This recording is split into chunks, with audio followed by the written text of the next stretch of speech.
ده ساڵ پێش ئێستاش جاری یەکەم تەشریفیانە وەروەها دکتۆر جعفەر ئێمێکی زۆر بەخێر بێ یەویان جاری یەکەمە وەڵڵا گەڵی خۆشحاڵین کە بەو گەرمایە و هەرچەند خەتەری کۆرۆنا هەندێک کەم بۆتەوە بەڵام هەرماویشە لطفتان کرد. ئێمە ئەمڕۆ تەرخان کراوە بۆ محازەرەیەکی کاک کامەران پاڵانی کە مامۆستای زانکۆیە لە عەلومی سیاسی لە زانکۆی سەلاحەدین و دکتۆراکەشی تەقدیم کردەوە لەو ماوە کورتەدا لە هۆڵەندا دکتۆراکەشی تەواو دەبێ و لە ئێستاوە پیرۆزبایی لێ دەکەین. کاک کامەران لەم محازەرەیەدا کە نەتیجەی ئەو 4-5 محازەرەی پێشدانی ئێرە بووە بە پێویستی زانی کە لەسەر شوێن و پێگەی هەرێمی کوردستان لە دەرەوە سیاسەتی هەرێمی کوردستان لەگەڵ دەرەوە و هەروەها ئەو ڕوانگایی کە لە دەرەوە بۆ هەرێمی کوردستان ئێستا مناقەشە دەکرێەوە لەوانەیە تەسمیمی نوێ هەبێ هەندێک بیرۆڕای پێ بوو کە هیواداری نەوروبەتێر تەسەلی پێشکەشمان بکەوە بێتە جێی سەرنجی ئێوەش. جارێکی دیکە زۆر سوپاسیەوە کەم سوپاسی مامۆستا کامەران پاڵانیشەکە. خۆم لێرەدا دەبینم بەرامبەر مامۆستاکانی خۆم ڕاستی ئەوەی دەمەوێت ئەوڕۆ پێشکەش بکەم بەشێکە لە توێژینەوەی دکتۆراکەم کە ئینشاءڵڵا دوای 20 ڕۆژی دیکە لە هۆڵەندا لەوێدا گفتوگۆی دەکەم. بە پێویستمان زانی کە بەڕاستی دانیشتنێکی لەم شێوەیە ساز بکەین چونکە ئێمە تەنیا لە ناوخۆی کوردستانە خۆمان دەبینین بەڵام کەمتر ئیشمان لەسەر کردووە کوردستان لە توێژینەوە نێودەوڵەتیەکاندا چۆن باسی لەوە دەکرێت بەتایبەت لە ڕووی ئەکادیمیەوە پێگەی کوردستان لە سیستەمی نێودەوڵەتی و لە سیاسەتی نێودەوڵەتی لە توێژینەوە نێودەوڵەتیەکاندا چۆن قسەی لەسەر کراوە. دانیشتنەکە و باسەکەی ئەمڕۆمان من بۆ 4 تەوەرەی کورد دابەش دەکەم. لە تەوەرەی یەکەمدا باس لەو چەمکانە دەکەم ئەو تیۆرانە دەکەم زۆر بە کورتی دەزانم لایانی تیۆری سەرنجڕاکێش نییە لە سیستەمی نێودەوڵەتی لە دوای نەوەتەکان سەری هەڵداوە کە کوردستانیان خستۆتە نێو یەکێک لەو کاتیگۆرانیەوە. دووەم باس لەو پێوەرانە دەکەم کە هەندێک لە توێژینەوەکان کوردستان دەخەنە ناو چوارچێوەی تیۆرێک هەندێک ڕەتی دەکەنەوە. ئەو پێوەرانە چین کە دانراون لە توێژینەوە نێودەوڵەتیەکان و لە تیۆرەکانی پەیوەندی نێودەوڵەتیەکان. لە سێەمدا باس لە بە کورتی لەو فاکتەرانە دەکەم کە توێژینەوە نێودەوڵەتیەکان دووبارە دەستنیشانی دەکەن بۆی کیانێکی وەکو کوردستان بمێنێتەوە لە ناو سیستەمی نێودەوڵەتی یان چۆن ئایندەی ئەو کیانە دەخوێنینەوە لە سیاست و سیستەمی نێودەوڵەتیدا. چوارەم کە ئامانجی سەرەکی بەڕاستی باسەکەی منە چ جۆرە چەمکێکی نوێ پێشنیاز بکەین بۆ خوێندنەوەی کوردستان کە بەم تەواضعیەوە چەمکێک و چوارچێوەیەکی شیکردنەوەیە کە من لە توێژینەوەی دکتۆراکەمدا دروستم کردووە. سەرەتا تەوەری یەکەم کە گوتم لەسەرەوە دەبێ و چەمکانە چین کە گەشەی کردووە لە سیستەمی لە توێژینەوە نێودەوڵەتیەکاندا نۆ چەمک من پەرە پێدراوە گەشەی کردووە بۆ خوێندنەوەی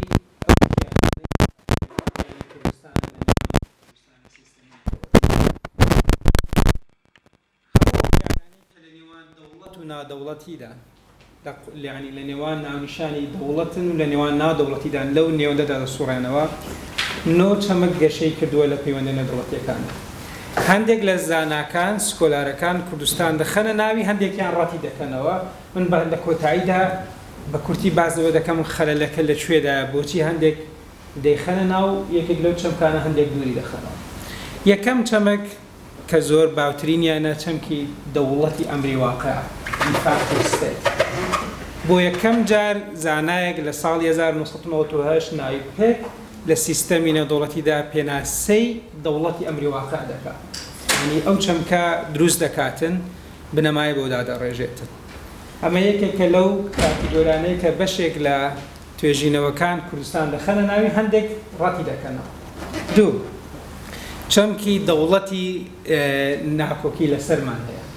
contested state دووبارە بە هەمان شێوە چەمکیەکە. بەر لەوەی بچمە بابەتەکانی دیکە هەر یەکێک لەو چەمکانە زانەکان کۆمەڵێک پێوەر و معایریاندانەیە دەبێت ئەو کیانە و معایرانی هەبێ بۆەوەی ئەو نامیشانەی پێ بدەن لە سیستەمی نێودەوڵەتیدا. سێمیان کە پێ دەڵێن پاراستیتس دەوڵەتی با بڵێن هاوتەریب یا هاوشێوە دەکرێت بەو ناوەیە بگرت گەرمە شاکەتەکە داکەن نازانم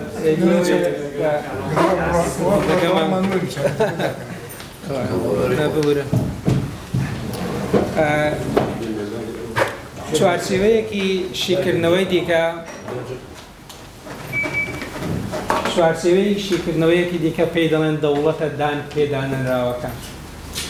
دیسانەوە بە هەمان شێوە کوردستان دێتە ناو کاتیگۆریە بۆ سکۆلارێک بۆ یەکێکی دیکە دەری دەخات. چەمکی خوازای ستیتمانەیە نیمچە دەوڵەت یا چوارچێوەی شیکردنەوەی نیمچە دەوڵەت. چەمکێکی دیکەمانێ بە ناوی دەوڵەت لە نێو دەوڵەتدا کەوەی کە زۆر ئاشنایە لە ڕۆژهەڵاتی ناوەڕاست ئەوەش معایری خۆی هەیە بۆی بە چ جۆرە کیانێک بگوترێ دەوڵەت لە ناو دەوڵەتدا. هەیەە دەڵێن دەوڵەتی ناڕەسمی دەوڵەتی ئەمەش تیۆرێکە چوارچێوەیەکی شیکردنەوەیە گەشەی کردووە. ئەمانە پێیان دەڵێن state like entities ئەو کیانانەی وەکو دەوڵەت لە دەوڵەت دەچێت و دانەیەکی دیکەشمانێت پێ دەڵێن pseudo states ئەوەش بە هەمان شێوە. بە کورتی بەرەوەی قسمەتەوەری دەورەکانی دیکەی باسکە کە ئەوەی ئامانی سەرەکیمان. ئێمە لە دوای نەوەتەکان سیستەمی نێودەوڵەتی سەربەری دابەش دەکرێت. ئیدی کوردستان هەر یەکێک لە سکۆلارەکان لە توێژینەوە نێودەوڵەتیەکان خۆزگەرە دەرفەتێکی دیکەدا دەکرێت پاوەرپۆینتێک ئامادە بکە هەر یەکێک لەو توێژینەوانەی کە دەتوان بۆتانی بنێرم کە کوردستانیان خستێتە ناوە. لە دواترین توێژینەوە کە لەو بوارانەدا کراوە کوردستانیان دەرخستووە لە کاتیگۆری هەر یەکێک لەو کاتیگۆریە یا چەمکەی ئێستا باسی پێکرد کوردستان دەخەنە دەرەوە. ئێستا بە کورتی باز دەکەم بۆچی کوردستانیان لەو چوارچێوانە خستووەتە دەرەوە. کرایتیریاکان چین پێوەرەکان چین بۆی کە کیانێک یەکێک لەو ناوانەی کرد. ئێمە دوو پێوەری سەرەکیمان هەیە دوو معایری سەرەکیمان هەن کە لەلایەن دوو زانای گەورەوە گەشەیان کردووە. اینجا توێژینەوەکانی دیکە لەسەر ئەو دوو پێوەرە توێژینەوەکانی خۆیان یا پێوەرەکانیان دەوڵەمەندتر کردووە کە یەکێکیان بە خێرایی باسەکە کە باوترینیان و کۆنترینیانە کە پێنج بنەمای داناوە بۆ ئەوەی کیانێک بخرێتە نێو بازنەی ئەو چەمکانەی کە من باسم کرد کە کوردستان زۆرێک لە زاناکان دەیخەنە. یەکێکیان بەڵێ دەبێ قیادەیەکی هەبێت دەبێ ئەو شوێنە سەرکردایەتێکی هەبێت یا حکوومەتێکی دەسەڵاتێکی هەبێت ئەمە ڕوکنێکە بەوەی کە پێی بگوترێکیە پێ بگوترێت دەوڵەت. دووەمیان کە زۆر گرنگە دەبێ شعبیەتێک یا ڕەوایەتێکی لەلای خەڵکەکە هەبێ ئەمە بە دەسەڵاتی خۆیان بگرێت. بۆیەکە ئێمە قسە لەسەرەوە دەکەین کە ڕەوایەتی کوردستان یا متمانەی خەڵک بە دەسەڵات ناواز دەبێت من پێی لێ بکەینە یەکێک لە ڕوکنەکانی کیانەکەیە ئەوەی کە ئەمە شتێکی لاوەکەی نییە بەڵکو ڕوکنێکە لە ڕوکنەکانی کیانەکە کاتێ قسە لەسەر متمانە و ڕەوایەتی خەڵک بۆ دەسەڵات و دامەزراوەیە بکرێت. پێوەری سێمیان دەبێ ئەو دەسەڵاتە یا ئەوەی کە لە خاڵی یەکەم باسمان کرد دەبێ توانای پێشکەشکردنی حکوومەتی و خزمەتگوزاری هەبێت. یعنی دەبێت توانای وایە بێ کە خزمەتگوزاری پێشکەش بکە ئاسایش بەرقەرار بکە هەتا کۆتایی بۆ ئەوەی کە بەمانە بگوترێت دەوڵەتن بەڵام دان پێدانراونین یان دەوڵەتی ئەمریواقعن یان هاوشێوەی دەوڵەتن یان نزیک لە دەوڵەت. خزمەتگوزاری ڕوکنێکە لە ڕوکنەکانی ئەوەی کە کیانێک بخرێتنەوە کاتی نەخرێتنەوە. چوارەم دەبێت توانایی یا ئیرادەی پەیوەندی دروستکردنی هەبێت لەگەڵ دنیای گەورە. ئێمە لە دانیشتنەکەی پێشدا باسمان کرد کە پەیوەندی دەرەکی یا سیاسەتی دەرەکی یەکێکە لە سەڵاحیاتی یا سیادی سەروەی دەوڵەتی باڵای فێدرالی. بەڵام بۆی کیانێک پێی بگوترێت دەوڵەت بەڵامدان پێدەرناوێت دەبێت بچێتە ناو پەیوەندی دەرەکیەکان دەبێ بچێتە ناو پەیوەندی نێودەوڵەتیەکانەوە ئەگەریش دانپێدانە ناو نەبێ ئەگەریش دەستوری نەبێ یان لە دەقە نێودەوڵەتیەکاندا دانی پێدانەمدا بێت. پێنجەم کە لە هەمویان سەرنجڕاکێشترە ئەوەیە دەبێ ئەو کیانە خواستی دەوڵەتبوونی هەبێت. اینجا ئەو خواستە ئیعلان کرابێ بەڕەسمی بۆ نمونە کات نییە من باسی هەر یەکێک لەو کیانانە بکەم لە شوێنەکانی دیکە ئیعلانیان کردو ئێمە دەوڵەتی سەربەخۆین بەڵام خەڵکێکی دیکە دانی پێدانان بێت. یا ئەو خواستە لە شێوەی ڕیفراندۆم یا بە شێوەیەک لە شێوەکانی دیکە بەردەوام دەرببردرێت بۆی یەکێک پێی بگوترێت لەو چەند کارێکە پێشتر. یعنی خواستی دەوڵەتبوون دەبێت بوونی هەبێت. اینجا ئیعلان بکریان ئیعلان نەکرێت بەڕاستی. ئەگەر نا تو ناتوانی پێی بڵێمە دەوڵەتی دان پێدانراوە دەوڵەتی ئەمری واقعە نیمچە دەوڵەتە هاو شێوەی دەوڵەتە دەوڵەت لە نێوان دەوڵەتە ئەگەر خواستی دەوڵەتبوونی نەبێت. ئەنێەوە بەگشتی ئەوە پێوەرانن کە توێژینەوەکان دروستیان کردووە بۆی بە چ جۆرەکیان. لێرە دەچمە باسێکی دیکە کە زۆر گرینگە.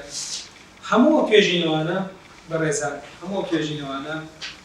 لە کۆنتێکستی ئەوروپادا گەشەیان کردووە. لە کۆنتێکست ئەو کیانانەی سۆڤیەت دروست کێشەیەکی زۆر گەورەیانەیە کە ئەوەی کە ئامانجی منە لە دانیشتەکەیان بۆدا باسی بکەم. ئەم توێژینەوانە ئەم تیۆرانە ئەم چەمکانە بۆ واقعەیەکی دیکە دروست بوونە زۆر جیاوازە لە واقعی ڕۆژهەڵاتی ناوەڕاست. بۆیە توێژینەوەکان لەوەدا شکست دەهێنن کە تێگەیشتنێکی یەکگرتویان لەبێ. هەندێک زانا کوردستان بۆ نمونە ئەگە ناوبێنن زانایەکی گەورەمان هەیە بە ناوی نینا کاسپەرسن کوردستان دەڵێت تەنیا لە 91 تا 2004 دەوڵەتی ئەمری واقع بووە پاشان هەرێمێکە لە چوارچێوەی دەوڵەتێکە. بۆچی؟ چونکە ئەو پێوەرانەی ئەو بەکاری دەهێنێ لەسەر وڵاتانی دوای یەکێتی سۆڤیەت یا کیانەکانی یەکێتی سۆڤیەت گەشەی کردووە. دەڵێ لە دوای 2004-2005 ئەم هەرێمە دڵێن بەشێکم لە عێراق لە دەستوری عێراق دان بە دەوڵەتە نوێیەکەدا دەنێن کەواتە لە کاتیگۆری دەوڵەتی ئەمری واقع دەری دەهێنێتن. بەڵام هەر خۆی پاش 10 ساڵ توێژینەوەیەکی دیکە دەکات ڕووداوەکان دەگۆڕێن لە دوای شەڕی داعش و لە نزیک ڕیفراندۆم جارێکی دیکە کوردستان دەهێنێتەوە ناو کاتیگۆری دەوڵەتی ئەمری واقع. یعنی کێشەیەکی گەورە لە توێژینەوانە هەن بۆ ڕۆژهەڵاتی ناوەڕاست دروست نەکراوە. یعنی ناوەڕۆکی توێژینەوەی دکتۆراکەی من ئەوەیە کە چۆن ڕۆژهەڵاتی ناوەڕاست بێنرێتە ناو چوارچێوە تیۆرەکانەوە ئیزافەیەک هەیە بۆ چوارچێوە تیۆرەکان توێنی نوێ دروستکە چەمکی نوێ دروستکە ڕەتی تیۆرەکان بکاتەوە هەندێک لە تیۆرەکان پێشڕاستکات. کەواتە بۆچی ئەو توێژینەوانە فەشەل دەهێنن لەوەی کە کوردستان ناونیشانێکی یەکگرتووی پێ بدەن لە سیستەمی دەوڵەتی. بە باوەڕێ من گەورەترین کێشەیە ئەوەیە لەسەر یەک فترەی دیاریکراوی کوردستان شیکردنەوە دەکەن لەسەر بنەمای ئەم قۆناغا مێژوویە ناونیشانی کوردستان دیاری دەکەن لە سیستەمی دەوڵەتیدا. مەبەستی من لەو قسەیەدا چێت. لە 91 بۆ 2003 توێژینەوەکان هەموو کۆکن لەسەرەوەی کە کوردستان دەوڵەتێکی ئەمری واقع. ئەمری واقع چین ئەو پێوەرانەی کە باسمە. بەڵام ئەو توێژینەوانەی لە دوای 2003 دروست دەبن کوردستان دەڵێن نەخێر هەرێمێکە لە چوارچێوەی دەوڵەتی عێراقی نوێت. چونکە لەو قۆناغەدا هەرێمی کوردستان دەچێتە ناو دەوڵەتی عێراقی دان بە دەستووردا دەکات و ناونیشانێکی دەستوری وەردەگرێت. لە توێژینەوەکانی لە ساڵی 2014 بۆ 2017 نووسراون دەیگەڕێنەوە دەوڵەتی ئەمری واقعەکان. بۆیە بڵێن نەخێر کوردستان هەرێم نییە بەڵکو تیۆرەکانی پەیوەندی نێوان هەرێم و ناوەند بۆ کوردستانیش ناکات دەیگەڕێنەوە دەوڵەتی ئەمری واقعەکان. بۆچی؟ چونکە لەو قۆناغەدا کوردستان ممارەسەی دەوڵەتێکی ئەمری واقع دەکات. ئەممان دەزانین کە لە فترەی 2004 بۆ 2007 لە قۆناغی 2017دا چەند توێژینەوەیەک دەرچوون من لای خۆم هەیە ئەگەر پێویست بکات دوای ئەو دانیشتنە لەگەڵ ئێوەدا شەری دەکەم کوردستان دەردەکەنەوە ئیسا نەخێر کوردستان هەرێمێکە لە چوارچێوەی سیستەمێکی فیدراڵی دەبووچی بۆ دوو کێشەی سەرەکی. یەکێکیان من حەز ناکەم ناوی کەسەکەم بەس پێشی ماوەیەک لە کۆنفرانسێکی ئەوڕۆپی بووم وتیان کە هاتێک هەرێمی کوردستان توانای بەرگریکردنی لەڕووی سەربازیەوە نییە بەرامبەر دەوڵەتە ناوەندیەکە ڕۆکێکی گەورەی دەوڵەتی ئەمری واقع لەدەست دەدات. ئەو ڕوکنە گەورەیە ئێمە لە دوای 2017 لەدەستمان کە بۆیە توێژینەوەکان لە دوای 2017 دەکرێن. کوردستان جارێکی دیکە دەڵێن نەخێر کوردستان دەوڵەتێکی ئەمری واقع نیە بەڵکو هەرێمێکە لە چوارچێوەی سیستەمێکدا دیسان تیۆرە یاساییەکان دەهێننەوە بۆ ئەوەی شیکردنەوە بۆ کەسی هەرێمی کوردستان. باوەڕی من لە توێژینەوە نێودەوڵەتیەکاندا ئیشکالێتێکی زۆر گەورە هەیە ناتوانن ناونیشانی کوردستان دیاری بکەن لەبەرچی لەبەرەوەی ئەو گۆڕانکاریە هەم پێشی دانیشتەکە ئێوە باسان لەو نادڵنیایە دەکرد لە کوردستانێ بەردەوامی ئینسانی کوردی لە سیاسەتیشدا وای توێژینەوە نێودەوڵەتیەکان شکستیان هێناوە لەوەی کە ئەو سروشتە لە کەیسی کوردستاندا دیاری بکەن کە من ئێستا ناوێکی بۆ دەدۆستمەوە کە بەردەوام دەگۆڕێت. ئەو گۆڕانکاریە لە ناونیشانی کوردستاندا لە پێگەی کوردستاندا وای کردووە کە توێژینەوەکان فەشەل بێنن بۆچی چونکە سروشتی کیانی کوردستان من چەمکێکی نوێن دروست دەکەم یا پەرە پێ دەدەم بە متەواضعیەوە بە ئینگلیزی پێدەڵێن فلویدیتی یعنی شلەییە یعنی بەردەوام دەگۆڕێت. من ناو لە کیانی کوردستان دەنێم کیانێکی it's a fluid entity کیانێکی بەردەوام لە گۆڕاندایە کیانێکە کە خەسڵەتی سەرەکی ئەو سیستەمە یا ئەو کیانە خەسڵەتی لە حاڵەتی بەرگۆڕانە لە حاڵەتێکە شلەیە گۆڕانکاری وەدەدات. بۆچی ئەو حاڵەتە بۆچی ئەو چەمکە بە باوەڕێ من دروستترە لە چەمکەکانی دیکە بۆ ناونیشانی کوردستان لە سیستەمی نێودەوڵەتیدا من لەبەر سێ فاکتەری سەرەکی. یەکەم دۆخی ناوخۆی کوردستان سیاسەتی ناوخۆی کوردستان. ئێمە ڕاستیەکمان هەیە کە ئەو ڕۆژێک کە شەڕی ناوخۆ کۆتایی بێت لە کوردستاندا کۆتایی پێنایە بە بنبەرکردنی ڕەبوڕیشەکانی شەڕی ناوخۆ بەڵکو وەکو یەکێک لە سکۆلارەکان ناوی دەنێت دەڵێ بەدامەزراوەییکردنی جیاوازیەکان بەدامەزراوەییکردنی لێکرازان و دابەشبوونەکان. یعنی ئێمە بەو شێوەیە کۆتاییمان بە جەنگی ناوخۆ خۆمان داوە ئەو دابەشبوونی کە لە ئەنجامی شەڕی ناوخۆ دروست بوو ئێمە کردمانە دامەزراوەیی. چونکە دۆخی ناوخۆی کوردستان لە حاڵەتێکی بەردەوام حکومەتێکت هەیە بەڵام لە تەک حکومەتەکەدا دوو ئیدارەیشت هەیە. هەندێک جار لایەنە ستیت لایکەکە خەسڵەتەکانی دەوڵەتی هەرێمی کوردستان زۆر بارزە هەندێک جار خەسڵەتە دوو ئیدارەیەکە بەرچاوترە. ئەو جوانە بەیەکەوە دەڕۆن هاوتەریکی یەکدی و تێکەڵ بە یەکدی بۆیە وا دەکەن کیانی ئێمە کیانێکی فلوید بێ وەکو من ناویدەن کیانێک بێ بەردەوام بگۆڕێت لە بینی دەوڵەت بوون و نادەوڵەت بووندا لە بینی کیانێکی یەکگرتو و کیانێکی نایەکگرتوودا لە بینی حکومەتێک و دوو حکومەتی دیکەدا لەژێر. ئەوەش حاڵەتێکی ستاتیک و جێگیر نییە لە کوردستاندا بەڵکو حاڵەتێکە بەردەوام تەفاعول دەکەێت لەگەڵ یەکدی. بەڕێزانیەوە هەمووتان ئاشنایتان پێ ناوە بە بۆنەی کێشەیەک حکومەت دێتە خوارەوە دوو خەسڵەتەکەی دیکە دێتە پێشەوە هەندێک جاریش کە ڕێکەوتن هەیە لە خوارەوە خەسڵەتی حکومەت بوونەکەی زیاتر دێتە پێشەوە. ئەوە وای کردووە کە زۆرێک لە توێژینەوەکان فەشەل بێنن هەیە بەس دوو ئیدارەکە دەبینێت دەڵێت شتێک نییە بەلایەکیانی کوردستان هەیە تەنها ئەوەی سەرەوە دەبینێ ئەوانەی داینامیکەکانی لە خوارەوە نامین یا لە قوڵمان نامین. ئەو حاڵەتەی کە لە دۆخی حکومەتبوون و ناحکومەتبوون لە کەیسی کوردستاندا هەیە وای دەکە کەیسێکی وەکو من ناوی دەڵێن فلوید ئینتیتی نش حەز دەکەم وشەی کیان بەکاربێنن لە جێگەی دەوڵەت بۆ مەبەستێ.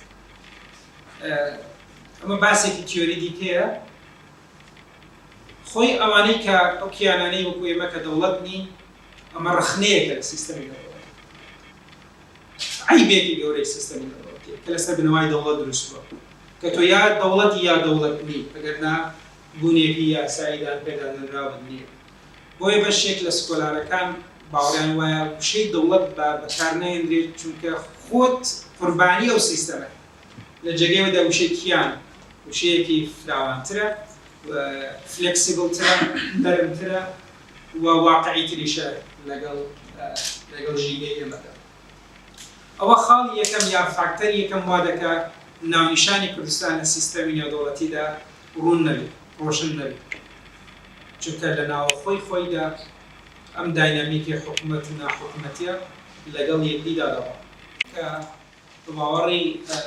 دنیا مەزموونی ئێوەی زۆر لەوەدا پوورترە. ئێمە یەکێک لەو فاکتەرە سەرەکیانە وا دەکات کیانێکی نادەوڵەتی بمێنێتەوە بەڕێزە لاوازبوونی دەوڵەتی ناوەندیان. من 34 کەیسی وڵاتانی دیکەم لەلایە کە هەرێکێکیان ئاوتکەمی جیاوازیان هەبوو، هەیە بە دەوڵەت کۆتاییان هاتووە، هەیە وەکو خۆیان ماونەتەوە کە تقریباً 11 تا 12 هەیەنە بە قووەت ناچار کراون بچنەوە ناو دەوڵەتە مەرکەزیەکە. لاوازبوون یا لاواز نەبوونی ئەو دەوڵەتە لەوە دەکاتە پێ دەڵێن پارنت ستیت، دەوڵەتی دایک، کە من لە توێژینەوەکەی خۆمدا ڕەخنە لەو چەمکە دەگرم دەڵێم ئەمە دەوڵەتی دایک نییە، چونکە کە دەڵێت دەوڵەتی دایک ڕاوایەتێکی پێ دەدەن. من ئەوم پێ دەڵێن پارنت ستیت، دەوڵەتی دایک.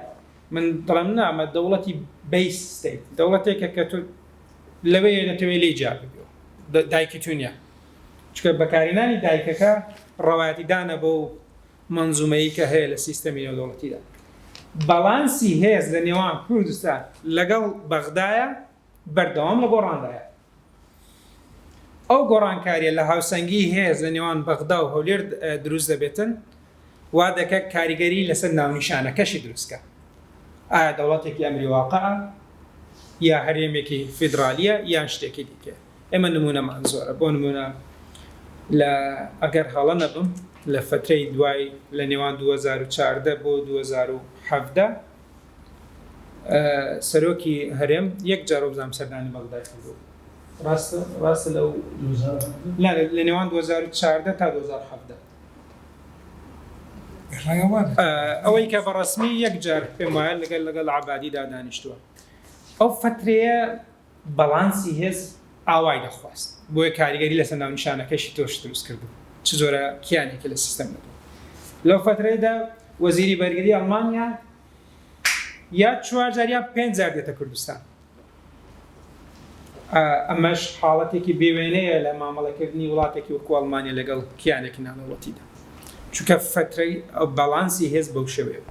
دوای 2017 کە هاوسەنگی هێز دەگۆڕێ، ئەوەشی کە دەگۆڕێ ناونیشانی کوردستانیشە لە سیستەمی نێودەوڵەتیدا.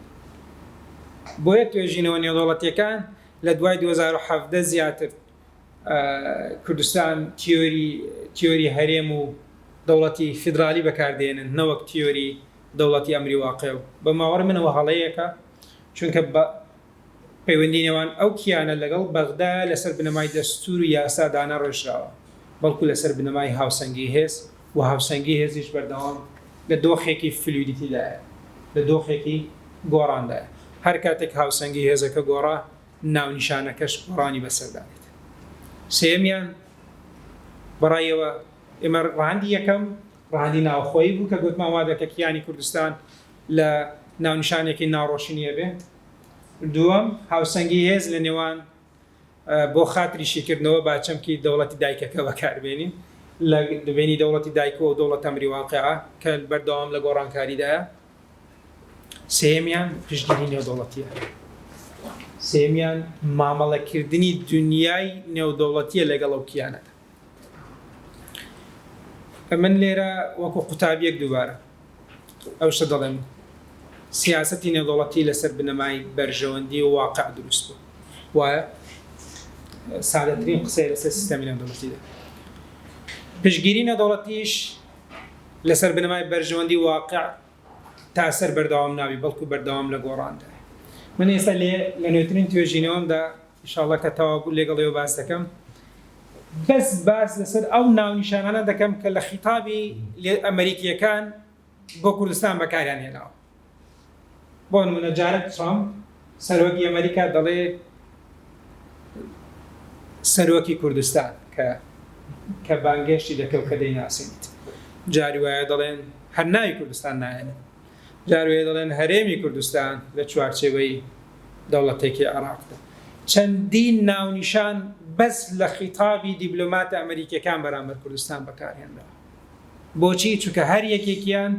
دەلالەت بووە لە لەحەزەیەکی مێژوویی لە بەرژەوەندیەک لەو قۆناغە مێژوویەدا لە بەڵانسی هێز هاوسەنگی هێز لەو قۆناغە مێژوویەدا ئەوەش دووبارە بە هەمان شێوەی ڕەهەندی ناوەخۆی و ڕەهەندی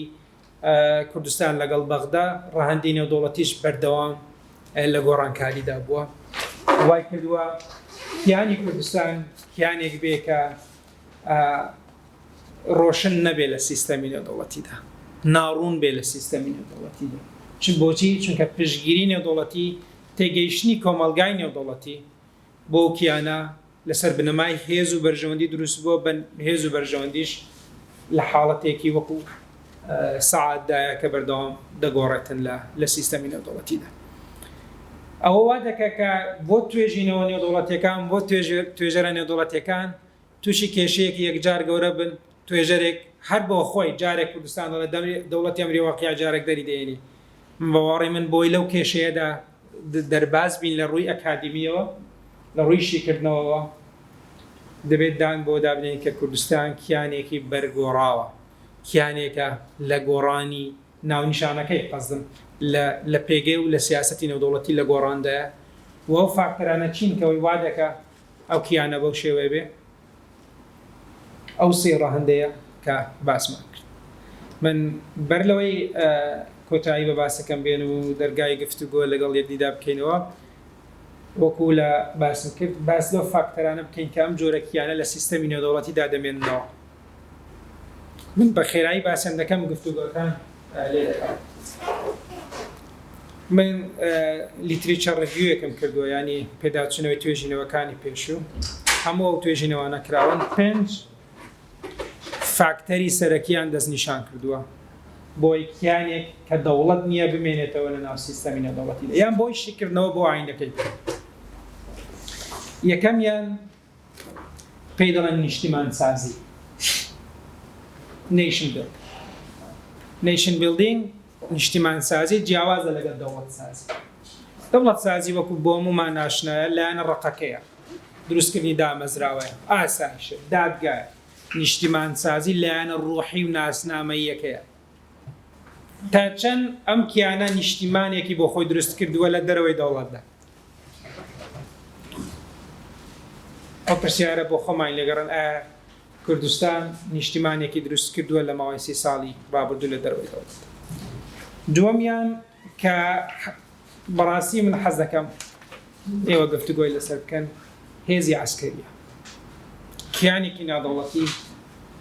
ئەوەی وا دەکە ئایندەکەی بمێنێتەوە توانە عەسکەریەکەی بەرامبەرە و دەوڵەتی کە بەشێک لە سەروەریەکەی بۆ خۆی بردووە بۆیە بەڕاستی بەداخەوە ئەوەی لە دوای 2017 بەسەرێمە هات هەرەوە نەبوو ئێمە شکستێکی گەورە لە ڕووی لە دەستدانی خاکەوە بەڵکو ئەو خەسڵەتەشمان لە دەستدا کەوا دەکە ئێمە ناونیشانێکمانە بێت لە پەیوەندی نێودەوڵەتی ئەویش لە ڕووی عەسکەریەوە ئێمە دەتوانین خۆمان پارێزین سێمیان ئەوەی وا دەکە کیانێکی ناودەوڵەتی ببینێتەوە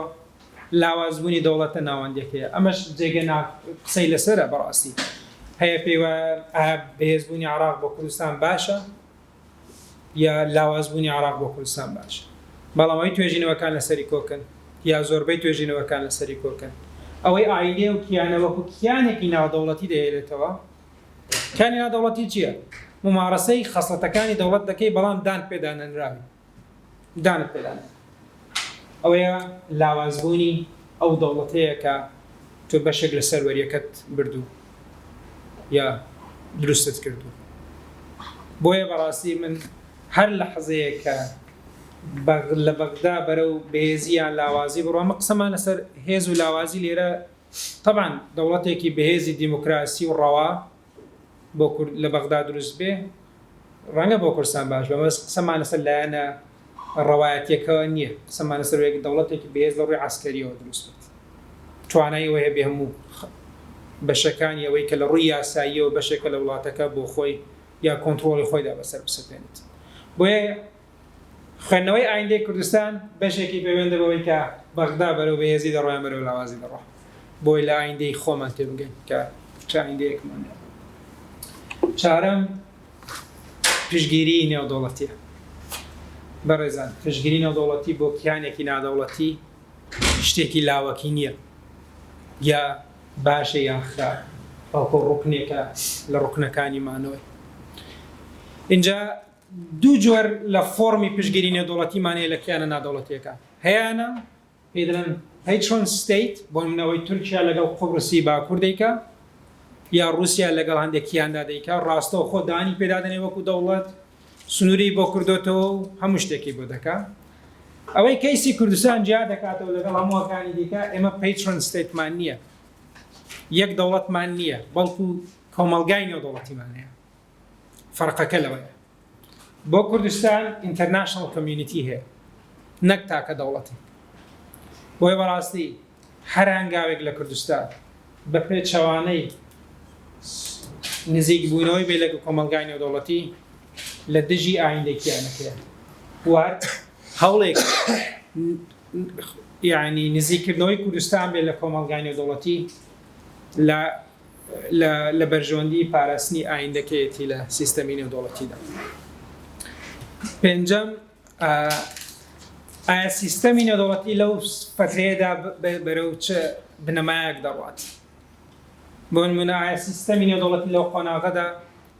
قبوڵی ئەو کیانانە دەکات کە دەوڵەت نین، یا لەسەر بنەمای دەوڵەت دروست بێت؟ چونکە هەمومان ئاشنایەتیمان هەیەکە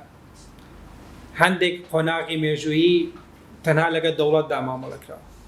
هەندێک قۆناغ دەوڵەت دابەش کراوە، لێک ترازاوە، لاواز بووە، چونکە سیستەمی نێودەوڵەتی ڕێگەی داوە.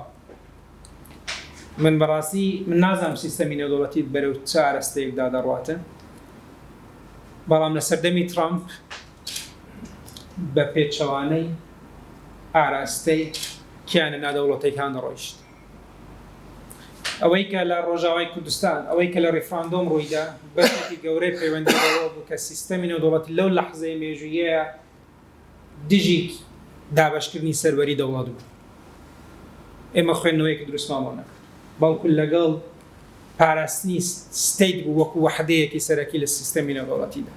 من نازانم لێرە بەدواوە سیستەمی نێودەوڵەتی بەرەو چدا دەڕواتن، بەڵام ئایندەی ئێمەش بەستراوەتەوە بۆ واقعی کە لە سیستەمی نێودەوڵەتیدا دروست دەبێت. هەمووانە چیمان پێ دەڵێن ئاخر قسە وا دەکا هیچ لەحزەیەک ئایندەی ئێمە ئایندەیەکی ڕوون نەبێت. بۆچی؟ لە ڕووی ناوەخۆییەوە بەردەوام لە گۆڕاندەیە، بەڵانسی هێز لەگەڵ بەغدا لە گۆڕاندەیە، پشتگیری نێودەوڵەتی بۆ کوردستان لە گۆڕاندەیە. ئەوەی وا دەکا خەسڵەتی سەرەکی کیانی کوردستان، ناونیشانی کوردستان لە سیستەمی نێودەوڵەتیە من ناوی دەنێم affiliate entity، کیانێک کە بەردەوام لە گۆڕاندەیە. بە باوەڕی منەوە باشترین ڕەنگە نزیکترین چەمک بێ ئێمە بۆ واقعی کوردستان لە سیستەمی نێودەوڵەتیدا بەکاربێنین. دەستان خۆش بێ من لەوە زیاتر سەرتان نایەشەنم لێرەدا دەوەستم بۆی کە گوێ لە بۆچوون و یا هەر پرسیارێک هەر شتێک پێواتان. اختصاصي مستقليان نية يعني دنيا اختصاصات يعني هيك بين توازني بيننا سر موجود مجموع اختصاصات بينين اختصاصاتي ما زيادة الاختصاصات حكومتي اتحادي لبر اوهن دجاوكي بين دستور ودولتك فدرالي سنجينيكي بوبكين نظامي ما هكذا لين كونفدرالية لفدراليات هيش نبز زيادة بدليل أوي عداي اختصاصاتي حصري كل ما دصدوا دهاتنا همو قوانيني تر أتوانين انفراد استقلاليتي بيبكين همو اختصاصات وقوانيني تر أتوانين انفراد واستقلاليتي بيبكين وحكمان هيا غورانكاريش بسردا بكين بناوي غورانكاري لتطبيق قانونك بكين. طبعا غورانكاري لتطبيق قانونك بكين هكبيه حقيقة هموار كرني قانونا بلان فرقك تشيا هەکە تو قانونێکی عێراقی هەموار بکەی بۆ کەلیمەی تعدیل ئێمە لە بەرلەمانی کوردستان بەکارمان نەدەینە دەمانگوت ئیقاف نەفادی ئەو قانونە چکە هەکە کەلیمەی هەموارکردنمان بەکارهێنابە قانونەکە هەر قانونێک بتن بۆ هەموو عێراقە دو مستەلەحی هەموارکردن بەکاربینی معنای ئەوە لازمە لە پارچەکانی تریش عێراق بەکارهێنن لەبەر ئەو حەقە بە خۆمان نەئەدا کە کەلیمەی وشەی تعدیل بەکاربینین دائما وشەی ئیقاف نەفاذمان بەکاردەینە کە لە کوردستان ئەو قانونە بەکار نەئێتن ئانیش هەکە بەکار بێتن بە هەموارکردنی ئەو نصوصانە ئەو مادانە ئەوی بە خۆمان حەزمان لێیە کە هەموار بکەین هەکە بین تەوازنی بێخینە ناو بینی اختصاصاتی هەرێم و اختصاصاتی حکومەتی ئیتیحادی کە ئێمە شەریکین لە اختصاصاتی حەسری بەڵام اختصاصاتی تر بەتنیا بە ئیستیقلالیەتی بەکاردەینی ئەوە ناحیەک تر تەماشە بکە لایەنی دەولی ئێمە حەقمان هەیە احتیادی لە سێ مەجالات ئۆفیسمان هەبتن وەلو وا هاتووە کە لەناو سەفارەی عێراقی بت بەس حتا ئێستا لە ئەمری واقع ئۆفیسەکە خارجی سەفارەی عێراقیە لە مەجالەی کەلتور و اقتصاد و حالەتێکی تر لە بیرم نایەتن سێ بابەت هەنە و ئینکان ئێمە التیزام بەوەش ناکەین بەڕاستی زیاتر هەکەر بێت و ئەو مەوزوعە لەو حالەتە موقعمان لەو حالەتانەی جەنابت باست کردی ئەنواعی دەولەت ئان ئەنواعی دووەیلات موقعمان لە کیوەیە ئەدای ئەوەی کە مەثەلاً باحثێک لە ئەوروپا ئەو شتانە هەموو ئیهمالی کردبت هاتووە تەماشای کێشەکانی ناوخۆی کردبتن کێشەکانی ناوخۆش بەڕاستی هەر قۆناغێک بە شکلەکە هەندە جار ئەبینی مەوزوع صرف اقتصادیە يعني هەکە بێ حقیقەت احتیمال هەیە لە ئەهدافەکانی سەرەکی خلافەکی وامان نەبت ئەدا هەکە تەسەڕفی لایەک یان جزئێک لە لایەک لەو حالەتە بۆ ئەو حالەتە بەڕەئی من تەئسیری ناکەت کۆ موقعێکی دەولی بێتە گۆڕتن ئەم گۆڕانکاری بەسەردا بێت چکو تەسەڕفێکی مقەیەد وی فەردی ئانی جزئی لە حالەتێک لە حالەتەکانی پەیدا بوو هەکە بین ئەو شتانە هەموویان لێک بدەین موقعمان ضمنی کامە تەنزیمی دەولیە حەزەکەی تۆ گوێ لە ئەو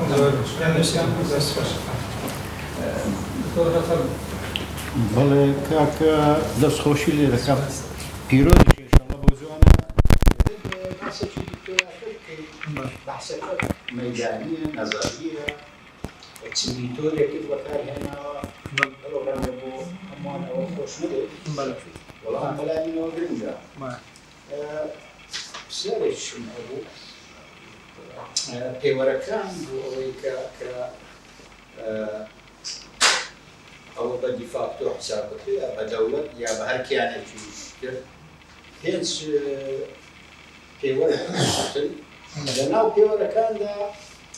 توانای داکۆچیکردن لە خۆم نییە تۆ ئێمە تۆ نمونەی هەفتەی 16 ئۆکتۆبەر هێناوە کە نەمانتوانی بەرەنگاری پێمانە بەڵام ئەو لە پێوەرەکانان نییە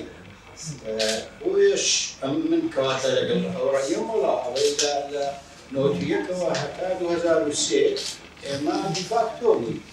بەڵام لە 2003 ئیتر هەرێمین چونکە ئێمە خواستمان نەبوو ئەوەی پێنجەم خواستی بوون بە دەوڵەتمان نەبوو بە دەلیلی ئەوەی کە خەڵک چاوەڕوان و برێمەر بەخۆی گوتووی ترسا بوو لەوەی کە ئێمە بچین داوای دەوڵەت بکەین خۆی نووسیبێتی لاوەیەوە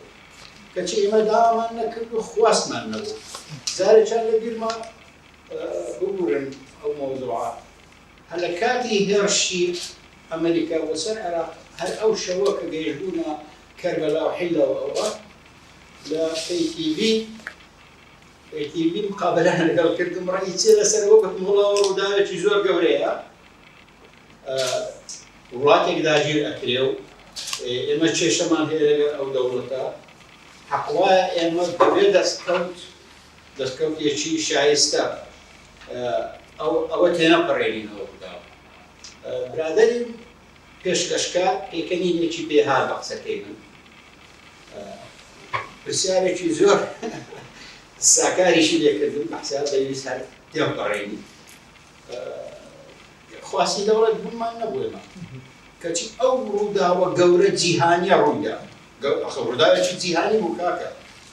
داگیرکردنی عێراق ئێمە خواستی دەوڵەت بوونمان نەبوو بۆیش مستحقین هەر هەرێمی زیاتر نەبین سپاس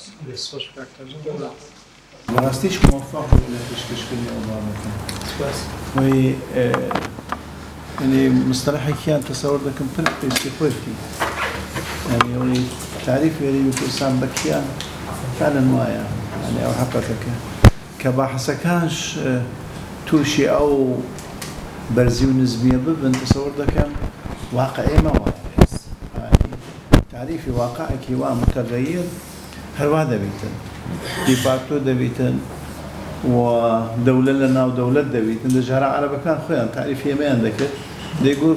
كردستان دولتك لنا ودولتك أماش بكاردينا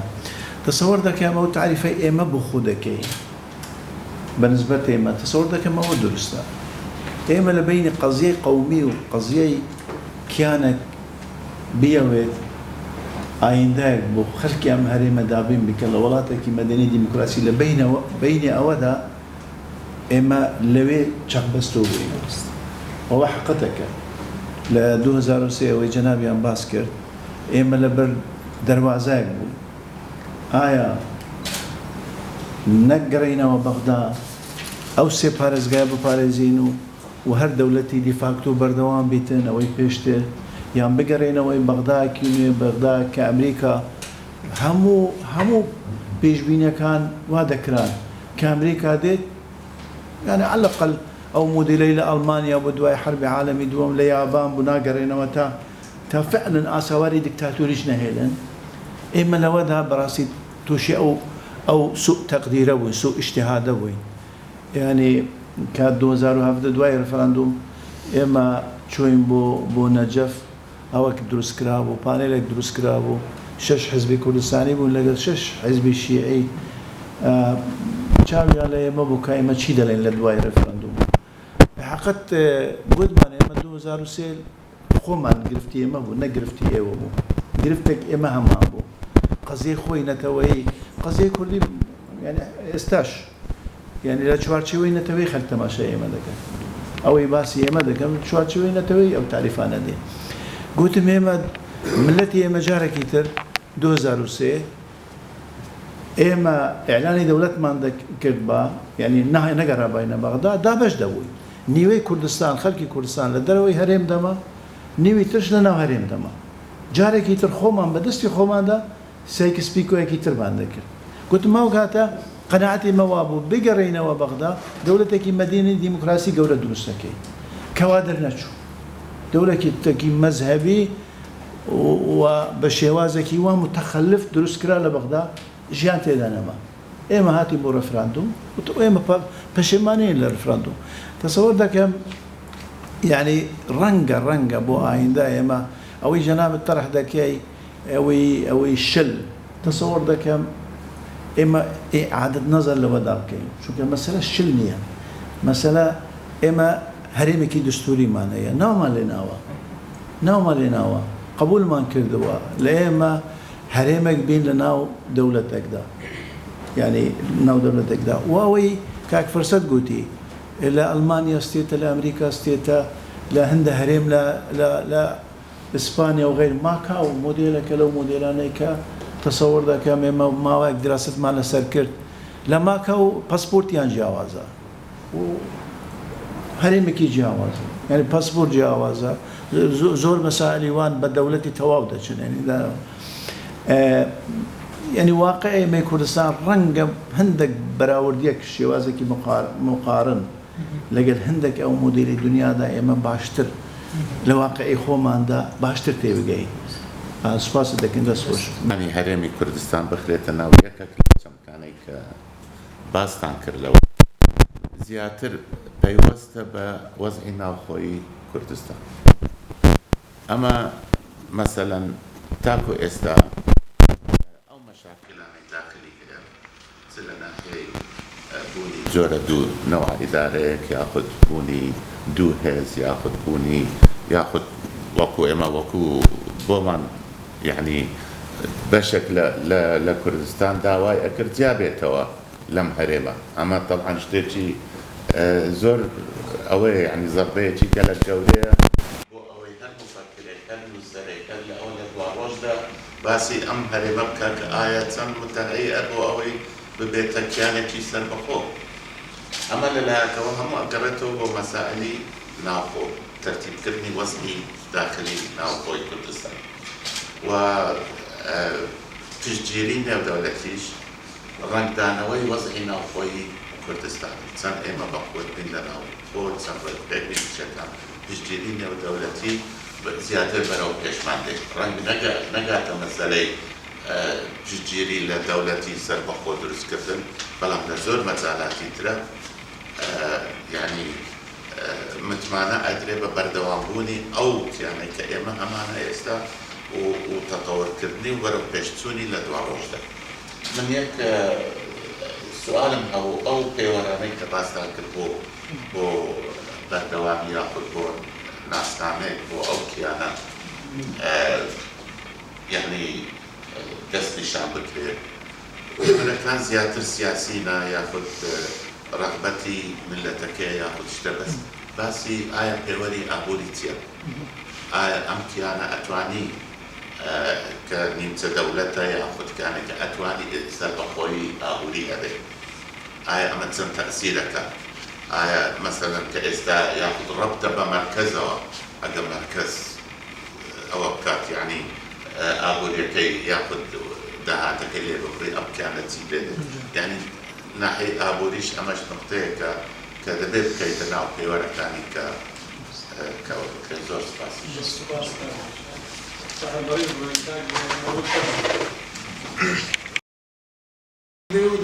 لە کۆمەڵش دەست پێکەم بەڵام با لەوەیان دەست پێکەم ئایا کورد ئیرادەی بوونە دەوڵەتی خستۆتە ڕوویاندا لە ڕاستیە جەنابی کات فرسەتیش ڕەنگ ئاگای لێوێ لە کاتی نووسینەوەی دەستوری عێراقیە برێمەر دانیشتووە لە بەشی پێشەوەکن ئاوا بیهێنێ بەرسیانی خۆمان جێی کاگڵشار جێی ئەوەیە برێمەرە ئەوەش مامجەرالە لە زاویەی دوهەمیش و کارمەسئول لە نزیک بەیەک کاتی ئەوەیە کە قسە لەسەر ئەوە بکرێت ئەو فیدراڵیەتەی ئێمە ئەمانەیە چۆنە تابێ ئەو حزوری خۆم لەوێم برێمەرەوە گێشم لە قسەی مامجەرالە گێشم لە قسەی کارمەسئولە ئەو کاتە مامجەرال دەستی کرد بە قسەکردنوتی ئێمە ئەوە یەکمانەوێت ئێمە فیدراڵەتێکمانەوێت کە لەسەر ئەساسی وجودی کورد لە هەر منطقەیەکی کوردستان ئەو ئەساسی تاریخی و جغرافی و نازانچی و کەلتوری و داخلی برێمەر ئەوەنە بە حەماس ئەوەی کرد یعنی تۆم وەڵامیایەوە خێرا دەستی بەردە باخەڵک دەستوری ئەمریکای دەرێنە لە پاساپۆرتێکی و سۆس هێنایە دەر وتی ئەمە دەستوری ئەمریکایە دەستوری ئەمریکا ڕێگە بە دروستبوونی دەوڵەتی لەسەر ئەساسی عێرقی نادات من نەهاتووم بۆ ئێرە بۆ ئەوەی دەوڵەتێک لەسەر ئەساسی عێرق لەم وڵاتە دروست بکەم بە وازەحی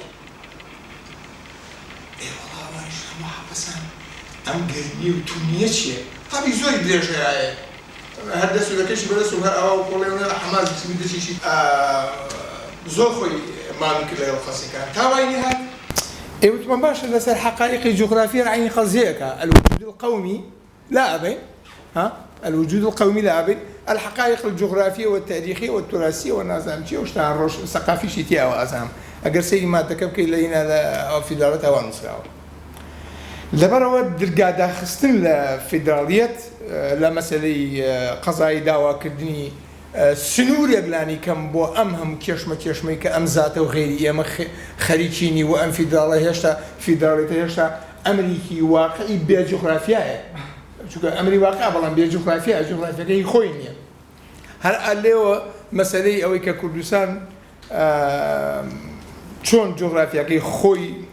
تحديد كأوكو هرمي كي فيدرال أساسي نتوي هل لو رجال رفس كرادو أي شيء كانوا وين ببارساني نقطەیەکی زۆر گرنگ هەیە کە بە هەومان لە بەرچاومان بێ کاتێ باسی فیدراڵەتی عێراقی حەقیقەتەن دانپیانانی تەیاری شیعی بە فیدراڵیەت لەسەر یەک ئەساس بوو وەکو من ئینگلیزی نازانم وەستا کەلیمەیەکم بەکارهێنا وا نەزانم ئینگلیزی زانم only one یعنی تەنها یەک حەقیقەت ئەوش ئەوەیە قەناعەتیان نەبوو لە کاتی گۆڕانی عێراقا ئەتوان سەیتر بەسەر عێراقا بکەن لەبەرەوە قەناعەتیان لەسەرەوە بوو کەوا با فیدراڵەتی کوردستان هەبێ و ئێمەش فیدراڵەتی بەسرە و فیدراڵەتی مقدس یا فوڕاتی ئەوسەطمان ئەبێ ئەو کاتە هەر کاتێ ئەم عێراقە قابلی ئەوە بوو هەزێک ڕووی تێ بکە ئێمە لە فیدراڵەتەکانی خۆمان دیفاع لە خۆمانەکەین بەم قانونە لەبەرەوەی نووسراوە دەستوری هەبێ و چی هەبێ و ئەم هەموو حکایەتان لە پاش مادەی 121 هاتووە 2021 وەتاوەکو 24 هەموو ئەو حکایەتان لەسەر ئەساسی خەوفی تەیاری شیعی بوو لەسەرەوەی کەوا قەناعەتیان نەبوو بە هیچ شێوە لە شێوەکان بتوان ئەم عێراقە ئاوا بەپڕ هاتوێنتە ناو بەغداوە سەیتر لە بەسرا بکەن ئەمە دوو حقایقی تاریخی عاجز نابتێکەم بەڵام هەموو کاتێک کە دەستی کرد بە قسەکان و دەربارەی ئەوەی کە چی پێویستە بەڕاستی من کەمتر لە هەموو ئەم برادرانە بەڵام دەستم لەسەر دڵم بۆ خوایە ئەمانە هەمویان لای ئێمە زۆر تێکشکا و زۆر بێحاڵ و زۆر بێوەسەر من هەمومان ئەزانین چۆن وەصفی ئەو حاڵەتی کوردستان بکەین بەڵام وەکو با من ئەوە بکەم ئایا ئەگەر ئێمە دەستورمان نووسی و بووین بە بەشێک لە عێراق بەمانە دەستوریەکەی وەکو ئەوی کە لە مادەی 120 هاتووە کە هەموو هەرێمێن بۆی هەیە دەستورێ بۆ خۆی 120 دەستوری عێراقی ئایا ئێمە ئەگەر وەکو سەرۆکی بەڕێجەنابی سەرۆکی هەرێم هەوڵ ئەدا کە دەستوری هەرێم بنووسێت و ئێمەش بەلای خۆمانەوە زۆر دڵمان پێی خۆشە ئەگەر دەستورێکمان نووسی و لەگەڵ دایکمانە ئاوا دەستوریان پێکەوە نووسین ئێدی فاکتۆکەیت نامێنێ ئایا ئێمە لەو سیستەمە بە کولی ناچین دەڕ بەتەسەوری من ئەچین چکە ئەو کاتە ئێمە ئەبین بە پارچەیەکی دەستوری لەم هەرێمە ئەو بە معنaa نییە من ئەڵێم ئیجابێ یا سەلبیە بەس من یعنی ئیشارەت دەدەم قسە ئەەکەم خاڵێکی ترکە گرنگە بە جیاواز لە بابەتەکەی جەناب لە باسی نووسینی نیشتیمانسازیە بەڕاستی یعنی زۆر سەختە باسی نیشتیمانسازی لە هەرێمی کوردستانە بکەیت نە لەبەر پارە و نە لەبەر نەبوونی نان و ژیان و ئەوەی ناونراوە گەندەڵی و فیکە لەبەر ئەو دابەشبوونە لەبەر ئەو دابەشبوونەش نا بەڵکو لەبەر ئەو هۆکارەی پاش ئەم 30 ساڵە ئەو دابەشبوونە بەردەوامەکە هەموو ئەم مامەسا خۆشەویستانە ئەزان کە نوخبە ڕۆڵی نوخبەی سیاسی ڕۆڵی یەکلاکەرەوەی هەیە نوخبەی نیشتیمانی سیاسی ڕۆڵی یەکلاکەرەوەی هەیە لەوەی ئاڕاستەی ڕووداوەکان نیشتیمانسازی و دەوڵەتسازی بەرەو کوێ ئەچێت نوخبەی سیاسی ئێمە لە ماوەی ئەم 30 ساڵە دوو جۆر نوخبەمان هەیە نوخبەیەکمان هەیە پێوترێ نوخبەی خەبات نوخبەی ئەزمون یا با بڵێن نوخبەی خیبرە ناوەکەی خۆی بڵێم نوخبەی خەبات نوخبەی خیبرە نوخبەی معریفە یعنی بەرچاوی ڕۆشنە معریفەی هەیە بەوەی چیەکە ئەی نوخبەی پاش 30 ساڵ چی دروست بووە هەمووتان لەو جۆرە نوخبەیان ئەوەی لە دانیشتوان نوخبەی یەکەمە ئەو نوخبەیە کە نوخبەی خەباتە و نوخبەی خیبرەیە و نوخبەی معریفەیە بەو ئیشەی کە ئیکاین معریفە بە شۆڕش و عەقڵی شۆڕش یا عەقڵی نەتەوەیی ئەم نوخبەیە کە ئێساکێ ئەچێتە پەرلەمان و ئەچێتە حکوومەت و ئەچێتە دام و دەستگا و ئەچێتە ینی بەشێکە لە نوخبەی سەردیار و قسەی هەیە لە ئاسی عالەم نوخبەیەکە لە ئاسیا نوخبەی 50/50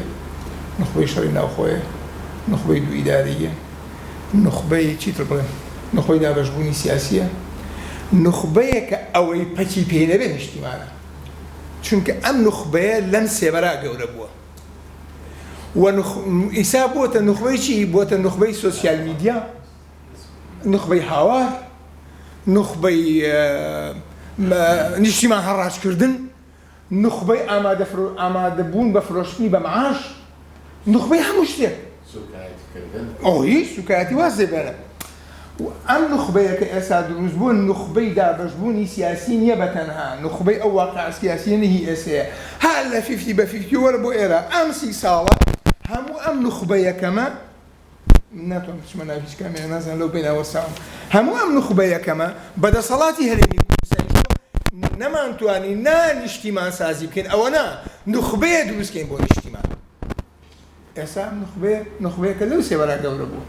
لەبەرەوە نیشتیمانسازی کاکە وەڵی من ئەزای و کوچی خۆمە بینم جار لیانی دڵم ئەوە بەرزە بێت وەکو دایکە خۆمە بینم کە لە سەربانێکی بەرزێ و مناڵەکەشی لە گوێ ئاوێکای خەریکە بڕات ناو حوزێکەوە بخنکە هەر لەوە یا ئەڵڵا یا ئەڵڵا کە دەستی ناگاتە هیچ ئێمەش وەکو دایکەمان لێ هاتوو بەنسبەت ئەو کەسانی کە ئەم نیشتیمان لە ڕەحمانایە یا ئەم نەتەوەی لە ڕەحمانایە هەمیشە یا ئەڵڵا یا ئەڵڵاکەین وئیلا ئەو مناڵە لە دەستی ئێمە دەرچووە ئابم بەم نخبەیەکی ئەساکی هەیە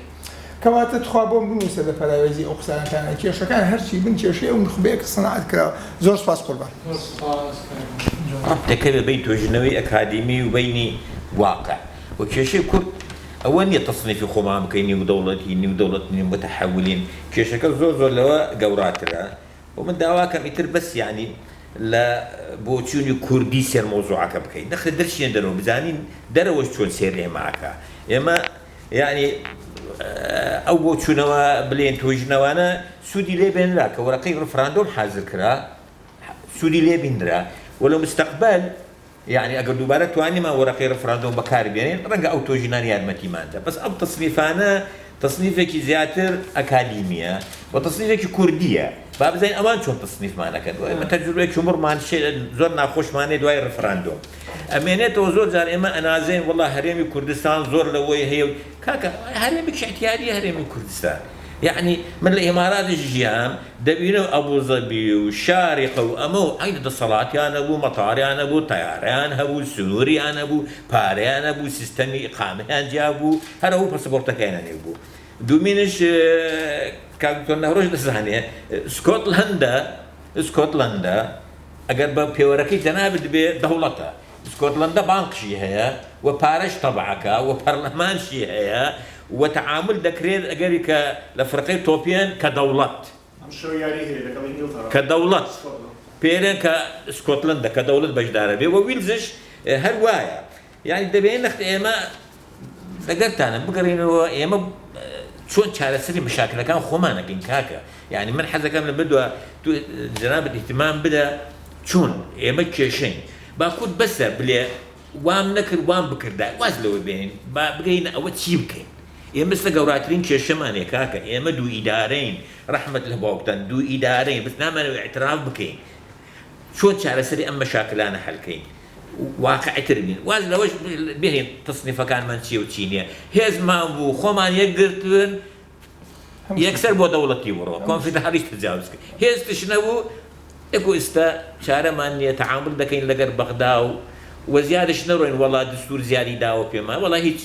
اقليمك او خالماني عالمي متوازن سبرتانك شاد باس حزم تحقيق سوي باسي كنبوني ارادي سر بخوي حقيقه ما زور راسه دكتورش كاك بولوش باسي كرت يادقاري شو واقعي جراي وخلا دانش نقام ورنقا من تقريبا ولا شوني كاش اما بتشي جاجو مان لي ولا والله بەڵام شتێکی کەش هەیە ئەبێ ئەوش باز بکرێت وەزیری خارجی بەریتانیا ڕەنگە ئەو برادرانی کە ئێوە لەم باشە بەریتانیا ژیا بنیەوە ئینگلیزی بزان من لە شەرقی ئەوسەط بە عەرەبی خوێندمەوە یادگارەکانی دوای ئەو کتێبێکی نووسیکە لەوێنەما لەگەڵ تۆنی بلێرە نەما لە شەرقی ئەوسەط واڵێ من لەسەر زیمەتی شەقڵەوە غەڵەت نەبم ناوی لە بلینکن ئەنتۆنی بلینکن دوو براژ بوو هەردووکیانی چیان وەزیر بوو هیچ ئەوکیان دوای بوو وەزیر وەلحاو باسە کاتەڵێ ئەو ڕۆژەی پێش هەفتەیە کە لە لێدانی لە سەدام باسم لە باسی دەوڵەت و لە دەوڵەت و ئیرادەی سەربەخۆیە ئەڵێ ئاخر ئیجتیماعی تەحالفەکەمان کە ئەمریکا بەریتانیا پورتوغال ئیسپانیا ئەگەر هەمووتان بیرتانە کە ئەو چوار دەوڵەتە بوون بیدایەتی قەراری لێدانی عێراق ئەو چوار دەوڵەتە بانی بەریتانیا و ئەمریکا ئیسپانیا و پورتوغالیشیان لەگەڵ بوو ئاخر کۆبوونەوەش بۆ لێدان لە سەدام لە بەغدا دەستکردن بە حرەکەی عەسکەری لە دشت بۆ نەبوو لە پایتەختی پورتوغال لەوێ ئەعلانێکیش دەرچووە لە ئیعلانی دشت بۆنە دوای کۆبوونەوەکەیان شەو کۆبوونەوە بۆ بەیانی هاتنەوە تەسەوورەکەم ڕۆژی هەژدەی سێ بوو هەژدەی سێ نووسێکە ئیعلانەکەیان بۆ سەدام دەرکەوتیان بەجێی بێڵە جۆرج بوشی سەدام بە 72 ساعەت عێراق بەجێ بێڵە ئەلە پێش ڕوشەیە پێش ئەوە لەوێ ئەو وەزیری خارجی بەریتانیا یادگارەکانی خۆی لەو کۆبوونەوەیەکە دانیشتین یەکەم جار تۆنی بلێر وتی جدیەوەتی کاکەوە هەموو ختای عەسکەری حازرە هەموو شتێک جۆرج بوش تەرحی کرد وتی تۆنی بلێر وتی جانابی سەرۆک جارێ ئەگەر بست تۆ بە تەمای چی لە عێراق بکەیت ئەوە سەدامە ڕوخێت وتی جۆرج بوش وتی ئێمە زۆر جا باسمان کردووە من عراق تقسيمك سێ دەوڵەت نەک سێ فیدرالی ئەوە وەزیری خارجی بەریتانیا لەو یادگارەکانی خۆی مزەکەراتی خۆی ئەیکەم بە سێ دەوڵەت کوردستان وەسەط بۆ سونەکان جنوب وەسەتیش بۆ شیعە وتی تۆنی بلێر بە شێوەیەک تووڕە بوو خەریب و کۆبنەوەی شوەنە تێک بچە ئەسڵا هجوومەکە و ڕوخانی سەدام بڕووکێ وتی 48 سەعات ماینەوە لەوێ بۆ ئەوەی ئێمە قەنەعات بە جۆرج بکەین واز بێنێ و بە شانازیەوە تەمەنەوە بۆ عەرەبی نووسیەوە مزەکەراتەکە مجاملەی عەرەبەکە بەس بە شانازیەوە وەزیری خارجی بەریتانیا ئەڵێ ئەبێ عەرەب هەتا ماون ئەو منەتەی بەریتانیا بیر نەکرد کە ئێمە نەمان هێشت جۆرج بوش عێراق تەقسیم کە ئەجینا عێراق جۆرج بوش بە ئێمە یوت گەیشتینە بەغدا تیمسارەکە ڕووخا سێ دەوڵەتە وەکو بەریتە وەکو ئەڵمانیا وەکو هەر دەوڵەتیش دووەڕە ڕۆژە جاوابیستم ئەو تاقیم لەسەر بوونی ئیرادە و نائیرادە و حتا قسەکانی بریمەر کە ئەو ڕەنگە ئاگای لەو شتە هەر نەبێت بریمەر ئاگای لەو حادیسەیە نەبێت ئەوە مزەکەراتی وەزیری خارجیە بەڕێستان ئەتوانن بگەڕێنەوە سەری لە شەرقی ئەوسەط بڵاو بۆ تۆ ئەگە غەڵەت نەم 2005-6 شتێکی وایە جاڕۆکەمەوە دکتۆر ئەوە بەس بۆ تاقیبێک بوو قەراری 688 کە بەڕێز دکتۆر عەبدولحسین شعبان کە 2 هەفتە لەمە پێش لێرە ئەویش کۆڕیە بوو وەختی خۆی لە ساڵی 99 بوو یا 2000 بوو لە جامی لە زانکۆی سەلاحەدین تێزێکی پێشکەش کرد و هەر زانکۆوازان بۆشی چاپ کردووە باسی ئەو کاڵە قەراری 688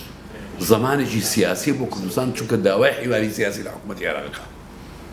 و هەر بەکارهێنانێکی هێز لە بەغدا تەحریمەکە بەرامبەر کوردستان طبعا تێزێکی ئەوە لە قەرارەکەی هەڵێنجاوە من مەبەستم ئەوەیە ئەم قەراری 688 جەنابەت وەکو باحیسێک لەو مەسەلەیە چوویتە ناوێەوە ئەو تێزەی عەبدولحسین شعبان دکتۆر عەبدولحسین شعبان چۆنە بینی چەند عیلاقەی بەو تەصنیفات و دەوڵەتسازیەوەی کە جەناب باس کرد لەو نوع دەوڵەتانە هەیە شتێکی کەش هەیە قسەیەکی کەش هەیە ئەگەر هەمومان بیرمانەوە جەنابتان مامۆسای من هەمووتان ئەزانن شتێک هەیە ئەعلانی ئەلفیە ڕاگەدراوی هەزارە کە لە ساڵی 2000 کوفی عنان لە جەمعیە عامی ناوێنرا ئێعلانێک کراوە ئێعلانەکە بەبزانم تا حتا خطەیەکی 15 ساڵی ڕاگەیانەوە هی تەنمەوی بۆ معالم نێشتنی نەخوێندەواری و نێشتنی عنف و نازانم چی چۆن بەڵام لەوێ کەلیمەی ڕاگەیاندراوەکە کە کوفی عنان خۆی خوێندیەوە قسەیەکی زۆر تایە ئەوەش وەکو ناڵم ینی قوتی قەراری مەجلیسی ئەمنیە ئێوە لەم باشتەزان هەیەتیاننا بەڵام لە قینی ئەلفیایە ئەڵێ هەر بەنەس ئەڵێ چیتر لەمە دووە سنووری دەوڵەتیەکان ئەو پیرۆزیان نامێنێت کە لە پشتیانەوە ئینسان تەعزیب بدرێت چۆتێنرێتەوە ئەڵێ لەمە دووە ئەو سنوورە دەوڵەتیانە ئەو پیرۆزیان نامێنێت کە ئینسانی تیا لەو دی و سنوورەکەەوە بچەوسێنرێتەوە کە ئەوە یەکێکە لە وەسائقی ئومەمی متحیدە وەقسەی کوفی عنان خۆیەتی و لەسەر بەرەکە کردوێتی بەنووسین و بە قسایە ڕاگەندراوی 2000 پێڵێن 2000 بەڵێ چەند کێکمانێ بەنایە لەو سەردەماگەشەیە کرد ڕسپۆنسیبیلیتی تو پرۆتێکت بەرپرسیارەتی پاراستن ئەوەی کە تەدەخلی ئینسانی تەدەخلی ئینسانی مەسەڵەن ئێستا زۆر جاواز دەکرێت خۆی مەقەدای 688 خەتی زۆن و هیچیان نەبوو ئەو نۆفلای زۆن نەبوو ئەوە ینی لێ هەڵێنرا بەکارهێنرا ئەو خەتی 36 وانێکە بەکارهێنرا تەدەخلی ئینسانی ئەوەی کە ئەو چەمکەی کە وابزانم برادەرەکەمان کە لە ڕێفراندۆم لێرە بوو وەزیری خارجی فەڕەنسای کۆن کۆشنەر بن لە کۆشنەر ئەو ڕای وەختی خۆی ئەڵێ داهێنا بۆ متحید وەزن هەلاکوی بمبوو لە من ئەڵێم ئەوە چەند عیلاقە ئەو ئەیلانی ئەلفیەیە کە چۆن عیلاقی هەیە سێمیش من سوئال دیسان هەر سوئالەمە لە ڕسارە ڕەنگە ئێمە یەکێک من لەو عێراقیش و کوردستانیش لەو تاکە دەوڵەتانەی کە دەستوری عێراق بە کیانی واقعی ینی ئەمری واقعی کوردستان بڕاوە جەناب دەزانین دەستوری عێراق لە نووسینەوەی منە ئاگام لێ کە جەناب لێک لەو کەسانم کە لێ بووی وازانم دکتۆر فەرسەتی جەنابیشان لەوێ بوو یعنی کاتێک کە باسی کوردستان کراوە کوردستان هەبووە ئەنجا دەستوری عێراق بە بربڕاوە ئەوە چەند عیلاقەی بەو دەوڵەتی ئەمری واقعیا دەوڵەتی ئەوشتانی ئەو ناوانەی کە جەناب باس کرد زۆر سپاس بۆ بوورنەگەر تۆزێکیش لەسەرەوە بەشتن بەرامبەر بە قەزیەی کوردی گرینستاکی ممثلی بریتانیا بوو کە یعنی بەواضحی چەند جار بەڵێ فلان ئێمە لەسەر وحدەی عراقی جارێکی تر تەکید دەکەین و وحدەی عراقی ئاوا و یەک پارچەی خاکی عراق ئاوا تۆنی برێر هاتوو سەربازەکانی بینی و سڵاو و ڕێزی بۆ هەموو لایەکان هەیە دووبارە جارێکی گرینستاک نازانم ئێوە بەڵێ جێرمی گرینستاک یعنی بەریتانیا بەڕاستی ئەوەندەی ود ڕۆژێکیان مام جار لێرە نەبوو کار مەسعود لێرە نەبوو پێم وا بێ کاک نەوشیوان کە نایبی ئەو بوو لەوێنەوە بەڕەحمە بێ هیچ کامیان لەوە نەبوونی درێ و مامۆستا سەلاح بەس زمانەکەی لا ئێمە هاتە زمان وتی تۆ نابێ کارێکی یعنی ئەوەی ئەحراجکەی ئێمە عەلەقە ئەقلیمێکی سەر بەخۆمانێ مجرد بۆ ئیضافە و سوپاس باش قلت عليكم السلام اخر كان موجود هذا الكاك بريك جانبا رحت باش من اهميتي بابتك لو داد بينم ومن تيجشتم او بيورو برانسيبانا شو كيما توش عقدي يعني احباط بين برامج دولات او بحثي من تيجشتم باعتبار انا تصنيفات اثنين بلكو حالي الجراوي تجربه دي كان للدنيا بو كردستان كاتا ئاسۆی بیرکردنەوەی ئێمەش زیاتر دەکات لەوەی کە چۆن بیر لە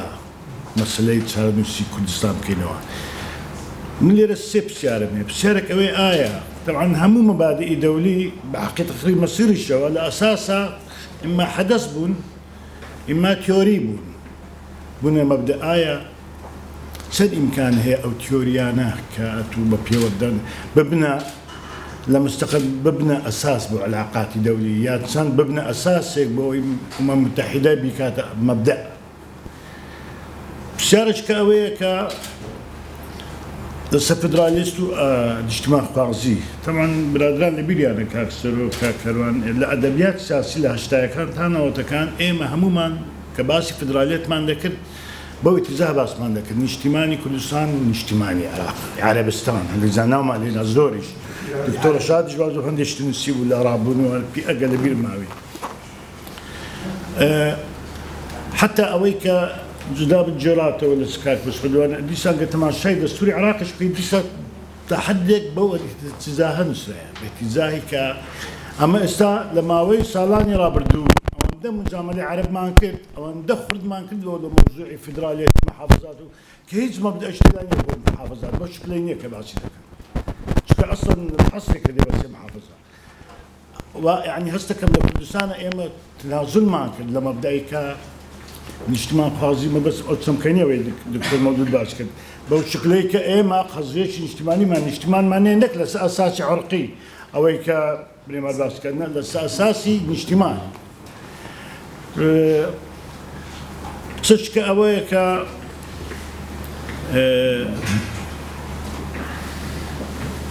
أو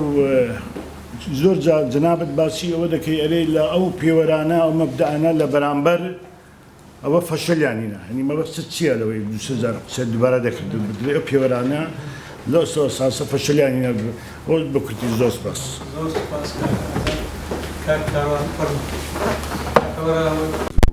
جرين بول وقت جنابت خسروه من دو قسان دەکەم ڕەنگە لەسەر زیاتر خواستی سربەخۆیی کوردستان لە دیدی جەنابتەوە ئەوە لە حاڵەتی گۆڕانکاری بەردەوامە ئایا کورد خواستی سربەخۆیی هەبووە هەیەی دەیبێ ئەمە هەمووی بەپێی بولچۆنەکانی جەنابەت ئەوە لە حاڵەتی گۆڕانکاریە من لە بیرم دێ دکتۆریش میوانی کوردستان تیوی بوو من لە کوردستان تیوی بووم لە پاییزی 2005 پێم وایە دەستوری عراق تقریبا داڕژرا بوو نووسرا بوو ئەوشی کراوە لە استیفتاش دەرچبوو تەلەفۆنێکیان بۆ کردین گوتیان بنووسن وەکو مانشێتێکی ئەو هەواڵە وتیان ئەو فێدرالیەتەی هەرێمی کوردستان وەکو کە کورد ویستی چەسپا لە دەستوری عراقدا من ئەو کات وەستام گوتم یعنی چۆن کورد ئەوەندەی ویستووە گوتیان ئەوەی کەوتراوە ئەوە دەبتەعینوان لەبەرەوەی من وا حسابم کرد ئەو کات و ئێستاش دەڵێم کورد خواستی سربەخۆیی نەبووە هەرخۆی ویستوێتی ببێ بە بەشێک لە دەوڵەتی عراق و کە بینیمان لە ئەمری واقعدا بەڵام ئایا کە ئەم حاڵەتە خواستی سربەخۆیی وەکو خۆی نماوە پەرەی ساندووە جاری وهەیە دادەمرکێتەوە جاری وایە لا ڕێفراندۆم هەڵکشە یعنی جەنابەت هۆکاری ئەمە چییە یعنی تەنیا هۆکارێکی نێودەوڵەتیە یاخود بەندە بە ناوخۆی کوردستانەوە کە یاخود تەنیا لەبەر علاقەی هەرێمە لەگەڵ بەغدا کە ئەم هەڵکشان و دابەزان و نەزم ئەوەی لە خواستی سربەخۆیی کوردستان لە گۆڕانکاریەکی بەردەوامە بۆ ئێستا لە مەودووە مانسازیە کە من ڕەنگە قسەی لەوە زیاترم نەوێ بەڵام لەو پەڕی خراپیدا یان نێودەوڵەتیە بەرژۆندیەکان یا ئەوەتە بەندە بە علاقەی هەرێم و بەڵانسی نێوان پەیوەندەکانی هەرێم و بەغدا ئەو دەوڵەتە گوایە تا ئێستا دەوڵەتێکی وەکو پێویست بە قووەت نییە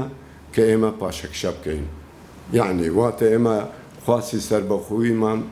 لەگەڵ ئەوە بەندە ئەگەر دەوڵەتی عراق دەوڵەتێکی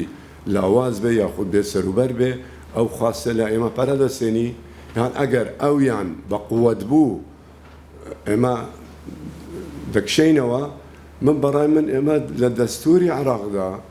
تەزبیتمان کردووە کە ئەمێ بەڵێ ئەوە هەرێمە بەشێکە لە دەوڵەتی عراق ئایا ئەمە لەوە پشمان بووینەوە پاشگەز بووینەوە یاخود بۆ لە مەودووە یعنی ئەم حەقیقەتە کە لە کوردستانە هەیە بە جۆرێکی تر خۆی نیشان دەدا سپاس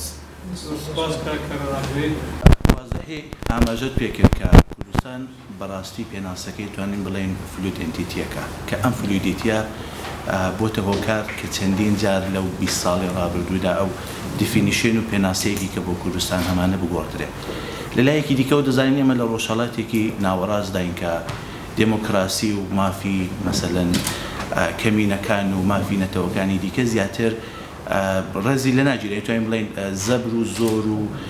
ئەمە دیاری دەکات لە ئوروپانی کە وەکو ئاڵمانیا وەکو فەڕەنسیا وەکو ئیسپانیا بتوانین باسی بکەین مەسەلەن کاتالۆنیا هەرچی کە بکات بەڵام دیسان ئەو چوارچێوەی پێشوو دیفینیشنەی کە بۆی بووە بلانی کەم ئەوە ڕێزی لە دەگیرێت دەزانین کە ئێستا هۆنگکۆنگێکی لەوانەیە لە پێناسەدا لەگەڵ کوردستان جیاوازی هەبێت بەڵام ئەو فلویدیتێ تێدا نییە بەڵام 2 ساڵە لە ژێر هەڕەشەی حکوومەتی چیندایە بۆ ئەوەی کە یاساکانی لێ بگۆڕێ و ئەو هەموو پشتیوانی بریتانیا وڵاتانی دیکە ئەمریکا و حتا ئەم یەکگرتوویەی ناوخۆ دیسان نەبوو بە هۆکار بۆی کە نەهێڵێت کە حکوومەتی ناوەندی تەداخلی ئەوێ بکات وە ئەوەی کە پێی خۆشە جێبەجێ بکات یان دەبینین مەسەلەن لە کەشمیر کە دیسان وڵاتانی دەوروبەری بەلانی کەم لە پاکستان و حازرە خوێنی لەسەر بڕێژێ بۆی کە کەشمیرێک لە هیندستان بمێنێ زۆر بەڕاحەتی حکوومەتی چین یاساکانی سەبارەت بە کەشمیر دەگۆڕێ ئێمە هیچ کامەیەک لەو هێنانەمان نییە هاوکاریە بەلانی کەمبیا ئەو چوارچێوانەمان نییە ئێوە هیچ ریسک ئەنالیسیسێکتان کردو لەسەر ئەوەی کە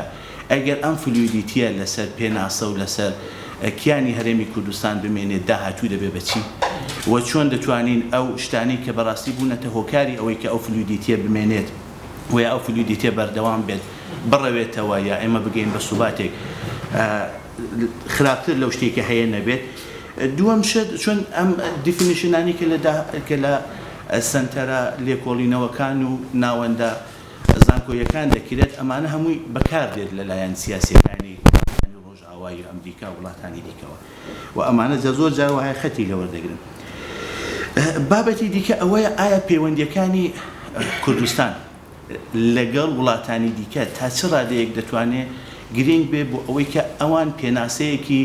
باشتر لە هەرێمی کوردستان بکەن و ڕێژەی ئەم فلویدیتیە لە لای ئەوانەوە لە مێشک و لە پێناسی ئەواندا کەم بکات ئێمە دەزانین زیاترین بەشی پەیوەندی کوردستان لەگەڵ وڵاتانی دیکە بەشی ئابووری بۆ کە ئەوی زیاتر لە ڕێی نەفتەوە بۆ بە عەقیدەی من و دواتریش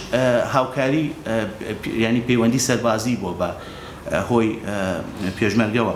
ئەم دوانە من پێم وایە لە 34 ساڵی پێشوودا 34 ساڵی ڕابردوودا نختێک دابەزیوە ئەم پەیوەندیانە و ئایا ئەمە نابێتە هۆکارێک کە ئەمان لە پێناسەکە حاڵەتێکی خراپتر سەبارەت بە کوردستان ڕەچاو بکەن زۆر سپاس کوردستانی چۆ تقریبا 21-22 کەس بوون بە سەرۆکاتی جەنابی سەرۆکاک مەسعود لەوێش ڕەحمەتی مام جەلال بەشداری تێدا کرد پێش بچینیش هەیئەیەکمان دروست کرد بۆ ئیسنادی کوتلەی کوردستانی لە لژنەی نوێسینی دستور ئێک لە بەندەکانی ئەوە بوو مافی چارەنووس ئێک لە بەندەکان ئەوە بوو و دائیمەن مەوزوعی باشووری سودان لە پێشچاومان بوو کە ئێمەش پاش چەند ساڵێک خاستن هەکە حکومەتی عێراق هات و دژی دیموقراتیەت و مافی مرۆڤ و تکراری ئەو حالەتانەی کرد کە وەختی سەدام حسێن بەسەر ئێمە داهاتی ئێمە مافی چارەنووسمان هەبتن و لە مەطبەخی سیاسی کە ڕەحمەتی مام جەلال و کاک مەسعود و مەجموعەی برادەر فەلەکالدین و مەجموعەی برادەران بەشدار بوون ئیسراریان کرد لەسەر ئەو نەسخە کە ئێمە حەقی چارەنووسمان هەبێت بە سیغەتێکی معەیەن قبولیان نەکرد بەڕاستی نەگەشتنە نەتیجەیەک آخر دێر لە دیباجەی دستور ئەوە مقابلی ئەو مافە بوو نەسی ئینگلیزیش ئەوی سەفیری ئەمریکی نوێسی نەسەکە سوورەتەکە لە لای منە لەمەڵ کە ئەو نەسە ئەوە بتن هەکەرهات احتیرامی ڕێزگرتن لە دستور یەکەتی عێراق ڕادەگرتن کە ملەت و کە عەرد و کە تاریخ ئەوە مقابلی ئەوە بوو ئەو نەسەش ئینان لە اجتیماعی کوتلەی ئەحزابی کوردستانی ئەندامانی بەرلەمان لەگەل ئێمە تەڕحیان کرد پێمان گوت معنای ئەوەیە مەفهومی مخالفی نەسەکە ئەوەیە هەکەر هات و وەختێک عێراق هات و احتیرامی ڕێزگرتن لە دستوری نەیگرت ئێمە مافی ئەوە بچکو مەفهومی مخالف ئەوەیە ئەوە مەبدەئەکە لە قانون بەو شکلە هاتە خوار بەس ئیشکالەکە لە چدا بوو بە نسبەی ئێم نیقاش لەسەر ئەوە هاتەکردن پاش ئەو وەختە دیباجەی دستور جزئەک بت لە دستور نفسی قوة و التزامی هەبتیانە ئێمە مقتەرەحمان ئەوە بوو کە دیباجەی دستور نفسی حکم و قوەتی دستوری مادەکانی دستوری هەبت ئەوەش موافقەیان لەسەر نەکرد لە وەزعێک ئەوە هەر بۆ تەسلیحکردنی معلوماتی برادەران من نووسینەکەم هەیە لەسەر دەستم پێکردیە بە نسبەی وەفدی کوردی شاندی کوردی توانی چ تەغییراتێک بەسەر مسودەی دستور بکات چکو بەڕاستی سیغەتی یەکەم شتێکی وا بۆ ئێمە تێدا نەبوو بجا من نازانم ئەو مانشێتەی کە کاروان باسیەکەت ئەو وەختە بوو پێش وەفدیمە وەکی پرۆژەی مسودەی ئەوەل هاتە بەڵافکردن لە جەریدەکانی بەغدا ئان پاش کە قیادەی سیاسی توانی داواکاریەکانی خۆی بچەسبینت لەنەوە دورنیە دوای ئەوە بتم ئەوە هەر بۆ معلوماتی جەنابتان و تەسلیح نەسەکەش احتیفازم پێکردە لەگەر زۆر شتی تر لە ماڵم جیاوازی بۆ بکەیت کە زۆر جیاوازە لە جێگاکان تری دنیا بەڵام بە هەر بە تەبیعەتی خۆی ئەوانەی کە ستیبڵن و ئەوانەی کە ستیبڵ نین ئەوانە جێگیرن وانە جێگرنین مەفهومی دەوڵەت مەفهومێکی جێگیرە تا چەند جێگیرە لەوە دەتوانێت بیدۆزیتەوە ئەوانەی لە خوار دەوڵەتەوە دێن کەمتر جێگیرن لە دەوڵەت چونکە دەوڵەتیش بوونی هەڵۆشانەوەی هەیە بۆ نمونە دەوڵەت ئەگەر جێگیر بیت لەناو دەوڵەتدا چی هەیە دیسانەوە جێگیرە فیدرالی هەیە یاخود کۆنفیدرالی ئەوەی کە لە دەوڵەتدا لە دەستوردا جێگای دەکاتەوە نمونەی ئەڵمانیا هەیە نمونەی ئەمریکا هەیە هەموو شوێنانت هەیە ئەوانی تر کە لە دوای ئەوە دێن هەمیان ستیبڵ نین هیچیان ستیبڵ نین بەڵام ناوچەیەکی جوگرافی لەگەڵ ناوچەیەکی جوگرافی دیکە جیاواز بۆ نمونە تۆ تایوانت هەیە هەمانە مەشاکلانەی هەیە بەڵام ئەوەندەی لە ڕۆژهەڵاتی ناوەڕاست ئەم کوازای ستیت و سەمی کوازای ستیت و ڕێنتای ستیت و ئەمانە گۆڕانکاریان بەسەردادێت لە تایوانیان لە هۆنگ کۆنگ بۆ شێوازە گۆڕانکاری بەسەرداناجە ئەو جێگا جوگرافیانە زۆر گرنگێکی باشانێ جاری وایە لە هەندێک شوێندا تەنانەت بەبێ ئەوە هیچ ئامادەکاریەک هەبێتن هیچ خواستێک هەبێ بۆ دابەشبوونیان بۆ یەکگرتن دروست دەوێت بۆ نمونە ئێستا نمونەی لیبیامان هەیە باشە بە تەواوەتی بە دوو بەشی جیاوازەوە بە دوو سەمی ئۆتۆنۆمەسە کوازای ستیتە سەمی کوازای ستیتە هەموو ئەمانە هەیە جا ئەوانەی هاتوونەکە باسییان لە کوردستان کردووە ئێتر لە کۆنی کۆنەوە بگرە تا دەگاتە تەنانەت مۆدێرنەکانی وەکو دەنیس ناتالی ئەوانش دەرچیان بۆ کردووە کە ئەمڕۆ شتێکە بەیانی دەبێت بە شتێکی تر هەر ناتالی کتێبەکەی بەنای کوردستان کوازای ستیت دواتر لە نووسینەکانی دوایەوەی 2013 ئەمانە دێکات بە سەمی کوازای ستەیت بۆ نمونە تەنانەت فەرعی تریشی لە دەکاتن چۆن دێکا بە ڕێنتایە ستەیت و ئەمانە جا ئەم شوێنانە بەردەوام لە گۆڕانکاریدان پرسیارەکە لێرەدا ئەوەیە بۆ جەنابەت ئایا دەتوانی پێشبینی ئەوە بکەیت لە دوای ئەم قۆناغێکی ئێستا هەیە بەرەو چ گۆڕانکاریەک دەڕوە لە بەرەو چ گۆڕانکارێک هەنگاو دێنن چکە جاری وایە ئێمە با بڵێن هەندێک شت زۆر دووارە دەکرێتەوە لە ڕاگەیاندنەکان کە ئەوەیە مافی ئێمە لە دەستوری عێراق پارێزراوە سیاسەتی نێودەوڵەتیەکان لەلایەک کە تۆ وەکو باست کرد زۆر بە جوانی گرفت لەگەڵی هەیە بەڵام لە ناو دەستوری عێراقیشدا گرفتت هەیە کامە مافە پارێزراوە بزەوە تەحدیدەن کامەیە و لەکوێ دەتوانی پشت بەو مافە ببەستی بڵێ ئەگەر ئەمەم لە دەستوو بەڵام من ئەمەم هەیە پلانی بیم هەیە جا ئەوەش گرفتێکی گەورەیە کە ئێمە زۆر جاری وایە کە باس لە هەرێمی کوردستان دەکەین لە ڕوانگەی سیاسەتی نێودەوڵەتیەوە سەیری دەکەن بۆ چکە مێژوێکی هەیە مێژوەکە چێتر ئەگەر سیر بکە لە قەراری 688 دەست پێکردو تا دەگاتە ئەو واقعی کە ئەمڕۆ تێدا کە چەند گۆڕانکاری بەستەدات بەڵام کەم جار هاتوین لەگەڵ پێگەی خۆمان لەگەڵ ناوەند پێناسە کردووە کە چۆنەوە چۆن نییە و هەندێک جاریش لەم جێگایانە ئەم ستەیتانە کە تووشی قەیرانی ئایدنتیتی دەبن گرفتی گەوریان بەسەردادێ هەم لە ڕابردووە بۆ هەم لە ئێستاش بە جا ئێستا کوردستان لەو مەرحلەیەدا کە قەیرانێکی ئایدنتیتی هەیە ینی کات خۆی کە سۆڤێت دروست بوو هەندێک وڵاتە بوو مێژوەکەی لە وڵاتی سۆڤێت زۆر گەورەتر بوو بەڵام خۆی تۆ ناو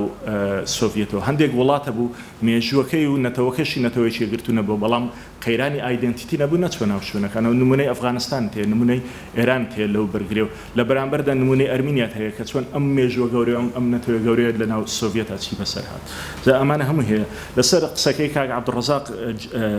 دەیڤید میلباند ئەوەندەی من ئاگادار بم لە کتێبەکەی باس لەوە دەکات دەڵێ چەند اختیارێک لە بەردەم بوو کە هاتین بۆ عێراق باشە لە هەمووی زەعیفتر ئەوە بوو کە عێراق دابەش بکرێت وكسيش قناعتي بوينه بعراق دابش خري بس جيرمي جريز تاق لهر هميان زياتر هاتوا باس لمسألة كذا طبعا كونفرنس يكرا ل 2002 لا 2004 دبوا ابزان لا والله 2008 و 2009 شتيتي او بلندن لكونفرنسكا تشاتام هاوس كربوي جيرمي جرينستوك ليبو وبشكل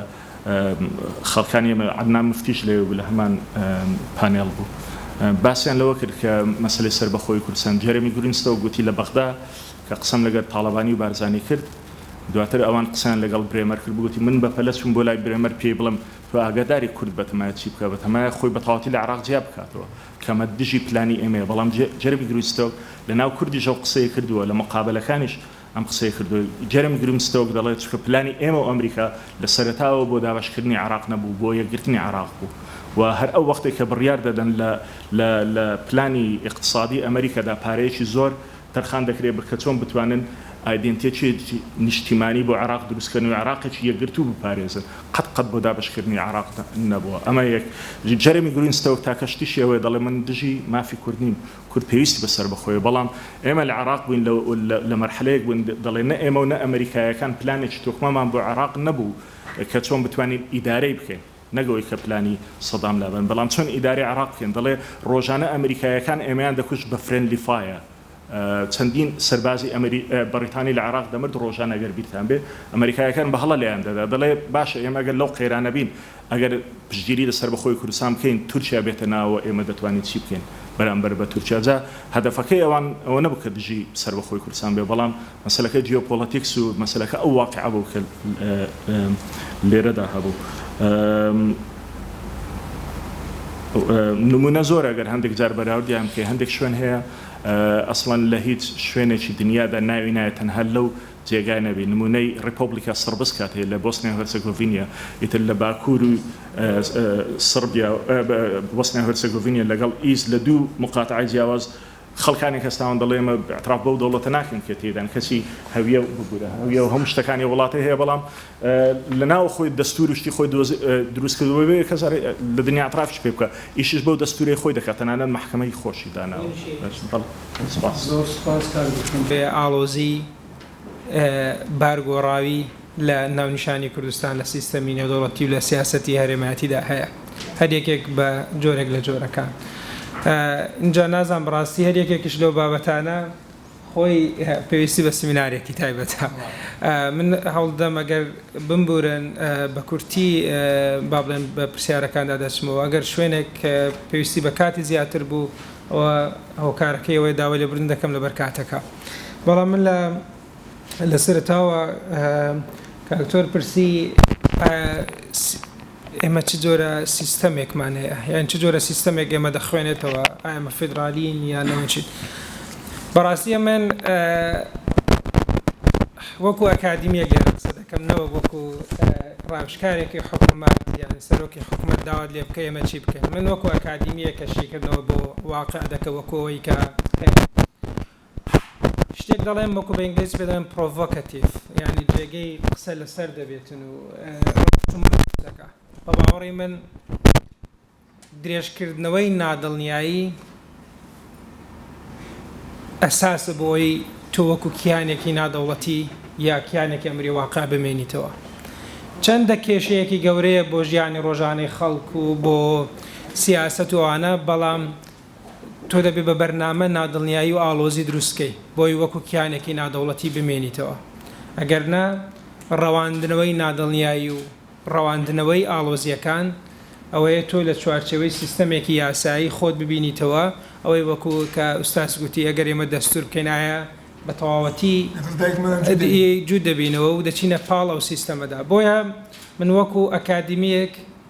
درێژکردنەوەی نادڵنیایی بە مەرجێکی سەرەکی دەبینم بۆی وەکو کیانێکی ئەمری واقع بمێنیتەوە هەر کاتێک کە نادڵنیایی نەما کەواتە ئینستیتویشنێک دروست بووە دامەزراوەیەک دروست بووە پەیوەندیەکی دامەزراوەیی دروست بووە اینجا ئەو پەیوەندیە دەستوریە یا یاساییە یا شتێکی دیکەیە ئەوەیە کە دەسەوەر دەکەم ئێستا کۆدەنگێکی زۆر هەیە کە ئێمە بەرەوە وارەستەیە بڕۆین کە سیستەمی فیدرالی بچەسپێنین لە کوردستاندا بە دوای مافە فیدرالیەکاندا بچین دەسەوەر دەکەم ئەوە وارەستەی حکوومەت بێ کە بەرەو ئەو قۆناغدا دەڕۆن بەشێکەوە پرسیاریوەتان کرد ئایندەچی ئەوەیە کە ئەو زەمەنە مێژوویە ئەوە دەخوازێت کە کوردستان بە دوای چەسپاندنی مافە فیدرالیەکانی بێتن بۆی لێرە بە دوای من پێشبینی زیاتر ئەوە دەکەم کە کوردستان کەمتر لە ئەمری واقع کە دەوڵەت ئەمری واقعەکە دادەبەزێتە خوارەوە بۆ گفتوگۆکان لە وەکو هەرێمێک بەڵام بە پاراستنی بەشێک لە خەسڵەتەکانی پێشووتری پێشبینی من ئێمە بەرەوە ئەو قۆناغدا دەڕۆین ئوستاز گوتی ئایا توانای داکەوتنی خۆی ڕاستی لە ئەوە دەچێتە پێوەری تۆ دە دەوڵەت سازی یانی چی یعنی دامەزراوەت دروست کردووە خزمەتگوزاری پێشکەش دەکا ئاسایش تەرخان دەکا دیفاع لە خۆت دەکات یعنی دەچێتە ناو پێوەری ئەوەی کە حکمڕانێتی دەوڵەت سازی بۆیە بەدڵنیایی و بابەتێکی گەورەیە من ئەو قسەیە و کەسە دووبارە دەکەمەوە ئەو لەحزەی ئۆکتۆبەری 2017 ئێمە جگەلەوەی کەرکووک و شوێنی دیکەمان لە دەستدا ڕوکنێکی گەورەی کیانەکەمان لە دەستدا ئەویش کە پیشاندانی ئەوەیە کە تۆ دەتوانی لە ڕووی سەربازی و بەرگری لە خۆت بکەی ڕوکنێکی گەورەمان لە 2017 لە دەستدا اینجا بەرگریەکی بۆ بۆرە بەرگریەکی خۆ مطلق ئەوە نەبوو یعنی دەتوانێت بڵێیت 56% هەرێ بتوانێت دیفاع بکات اینجا ئەوەش وای کرد کە ڕاستی ئێمە بهێلێتەوە لە ناو هاوکێشەکان ئەوەیە کە من ئەرگومنتی دەکەم ڕاستە بەڵام کوردستان سەرەڕای ئەو هەموو پاشەکشەیە it's here to stay لێرەیە بۆی بمێنێتەوە و لاواز بووە دەسەڵاتی کەم بووە بەڵام بۆیە من دەڵێم دەوڵەت بوون لە توێژینەوەکەی خۆمدا دەڵێم دەوڵەت بوون بریتینە لەوەی یا دەوڵەت یا دەوڵەت نین بەڵکو ئاستە ڕێژەیە و ئەو ڕێژەیەش لە گۆڕانی بەردەوامدایە شتێک نییە کە تو یا دەوڵەتی یا دەوڵەتی بەڵکو لەو نێوەندەدا حاڵەتێکی گۆڕانکاری گەورە هەیە ڕێژەیە ئاستە ئەوە بە باوەڕی من تێگەیشتێکی دروستە بۆ ئەوانەی بۆ ئەو کیانانە لە نێوان دەوڵەت و دەوڵەت نەبووندا من یەک شت حەز دەکەم لێرەدا بە کورتی بیوروژێنم ئێستا ڕۆژاوای کوردستان لە توێژێنەوە نێودەوڵەتیەکاندا لە پەیوەندی نێودەوڵەتیەکاندا بە چ تیۆرێک بخوێنینەوە ئایا چییە کیانێکی ئەمری واقع هەرێم نییە و لە دەستوری فیدرالیش نییە لە سووریا و هیچ نییە بەڕاستی ئەرگومنتی منەوەیە کە بەڕاستی تیۆرەکانی پەیوەندیە دەوڵەتیەکان لە کۆنتەکستی ئەوروپادا گەشەیان کردووە کە دێنە ناو ڕۆژهەڵاتی ناوەڕاست کە فەشەل دێنن مەبەستم لەوەیە لەوەدا شکست دەهێنن واقعی ڕۆژهەڵاتی ناوەڕاست بخوێننەوە بۆ نمونە ڕۆژاوای کوردستان بەدەگمەن توێژێرێک دەبینیتەوە چوارچەوەیەکی شیکردنەوەی لە پەیوەندیە دەوڵەتیەکان پێدابێت بۆچی چونکە ئەو واقعانە کەمن لە کۆنتێکستی ڕۆژاوادا و بەداخەوەش پەیوەندیە نێودەوڵەتیەکان چ وەکو تیۆر چ وەکو چەمک چ وەکو زانست وەکو معریفەت لە کۆمەڵگەی ڕۆژاوایی گەشەی کردیە بۆیە من دەڵێم کوردستان پێویستی بە چەمکێکی نوێیە وەکو قبرس نییە کە تورکیا پەیترۆن ستەیتی بێ دانی پێدابنێ بڵێ دەوڵەتە کوردستان هیچ جۆرێک لەو پشگیریەی نییە وەکو ئەوەی ئەبقازیە و نۆگۆرن و کارەباخ و نازام و شوێنانی دیکەش نییە حاڵەتێکی تایبەتە لە هەندێک شوێن بەراورد دەکرێت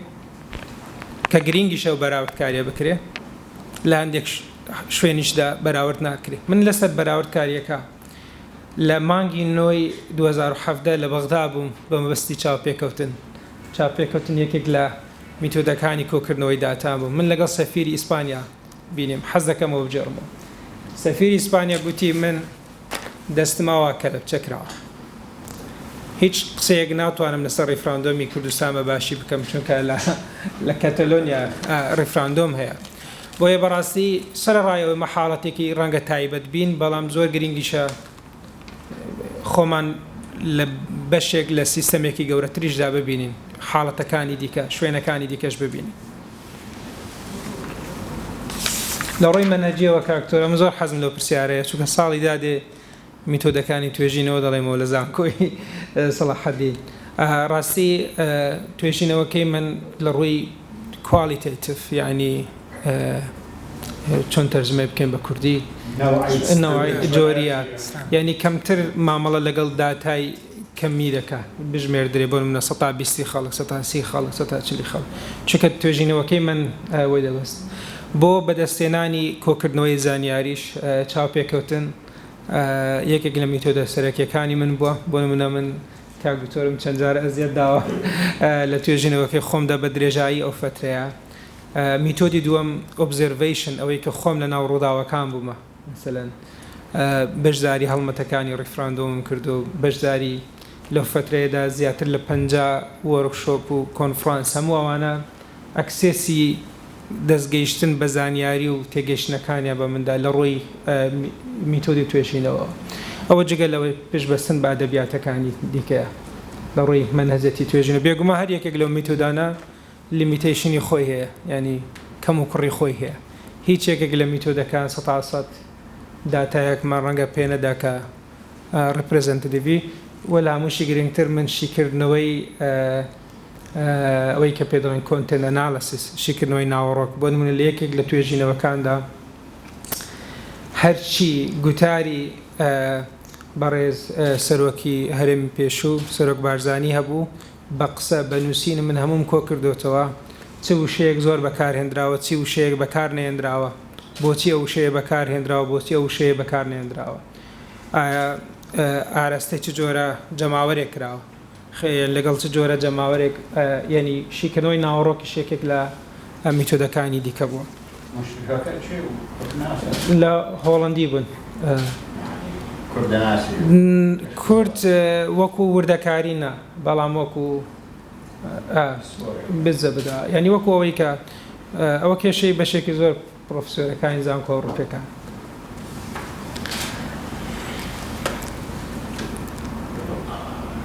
ئایا ئابووری پێوەرێک نییە بۆ مانەوەی کوردستان من ئێستا تەمان باسی مە لەسەر ئێرەیە بەڵام ڕۆژاوای کوردستان من ئەگەر لە من پرسن ئایندەی گەورەترین هەڕەشە لەسەر ئایندەکەی جگە لە تورکیا و کێشەکانی دیکە ئابووری ناوە خۆیەتی کە داهاتی کەم بووە کە وڵاتەکانی دیکە چۆن ئەو کێشەیە چارەسەر دەکەن ئەکستێرنەڵ سەپۆرتیان هەیە پشگیری دەرەکی بۆ نمونەگە دەوڵەتە ناوەندەکە دەرگای لەسەر داخست دەوڵەتێکیان هەیە کە دەرگایان لێ دەکاتەوە ئەوەی کە حاڵەتی کوردستان جیا دەکاتەوە لە حاڵەتەکانی دیکە ئەوەی ئەو جۆرە پشگیریەی نییە ئەوەی کە وڵاتێک لە هەموو کاتەکاندا سنوور و دەرگات بەسەردا بکاتەوە و منە ڕوسیا لەگەڵ چەندین وڵاتدا بەو شێوێ مامەڵە دەکات. بۆیە ئابووری پێوەرێکی گەورەیە بۆچی بۆ پرسیارەکەی تو لە کۆتایی ناسنامەی خەڵک ڕەوایەتی خەڵک متمانەی خەڵک بەڕاستی من بە کورتی لەسەرەوە دەڵێم لەوانەی کە ئایندەی ئێمە لەسەر بەندە ئەو گەنجانەیە کە ئێستا دروست بوونە کەم ڕۆژانە تەفاعولیان لەگەڵ دەکەم مامەڵیان لەگەڵ دەکەم بەڕاستی جاران کە کاگرکتۆر لەسەرەوە ئیشی کردیە کێشەکارەوە نەبوو متمانێ و ئەو جیلە بەدەسەڵات کەم بووە بەڵکو پرسیار لەسەر ڕەوایەتی کیانەکەش دەکەن کیانەکە هەبیان نەبێ باشیان باش نییە بۆ ئەوە یەکێک لە تەحەدیە هەرە گەورەکان لەسەر ئایندەی ئێمە چۆن مامەڵە لەگەڵ ئەو جیلە نوێ دەداکەین و من بە باوەڕی من ئەوە کێشەیەکی کاتیش نییە کێشەی شەو ڕۆژێک نییە بە سیاسەتێک و بە بەرنامەیەکیش چارەسەر نابێت پرۆسەیەکی درێژخایانە من نازانم لەگەڵ ئەو پرۆسەی درێژخایانە تا چەند ئێمەش بەردەوام دەبین لەگەڵیدا بەردەوام نابێت یاچی بۆکەین بەڵێ یاچی بۆکەین بەڵێ زۆر شتی گرین کە کاکتۆر لەناو وەزاکان بوو باسی کردەوەی کە لە بەغدا شتێکی زۆر سەرنجڕاکێشی باسکرد نوخبەی ئێستا کۆمەڵێک ناویشی بوون من ناوی دەڵێم نوخبەی ساختە ئەوەیە کە دەستەبژێرێکی ساختەیە کە دروست بووە لە ڕێگەی نانیشتیمانیە یا مەبەستم ینی ناوڕۆکێکی نییە هاتوتە پێشەوە بۆش کێشەیەکی گەورەیە لەسەر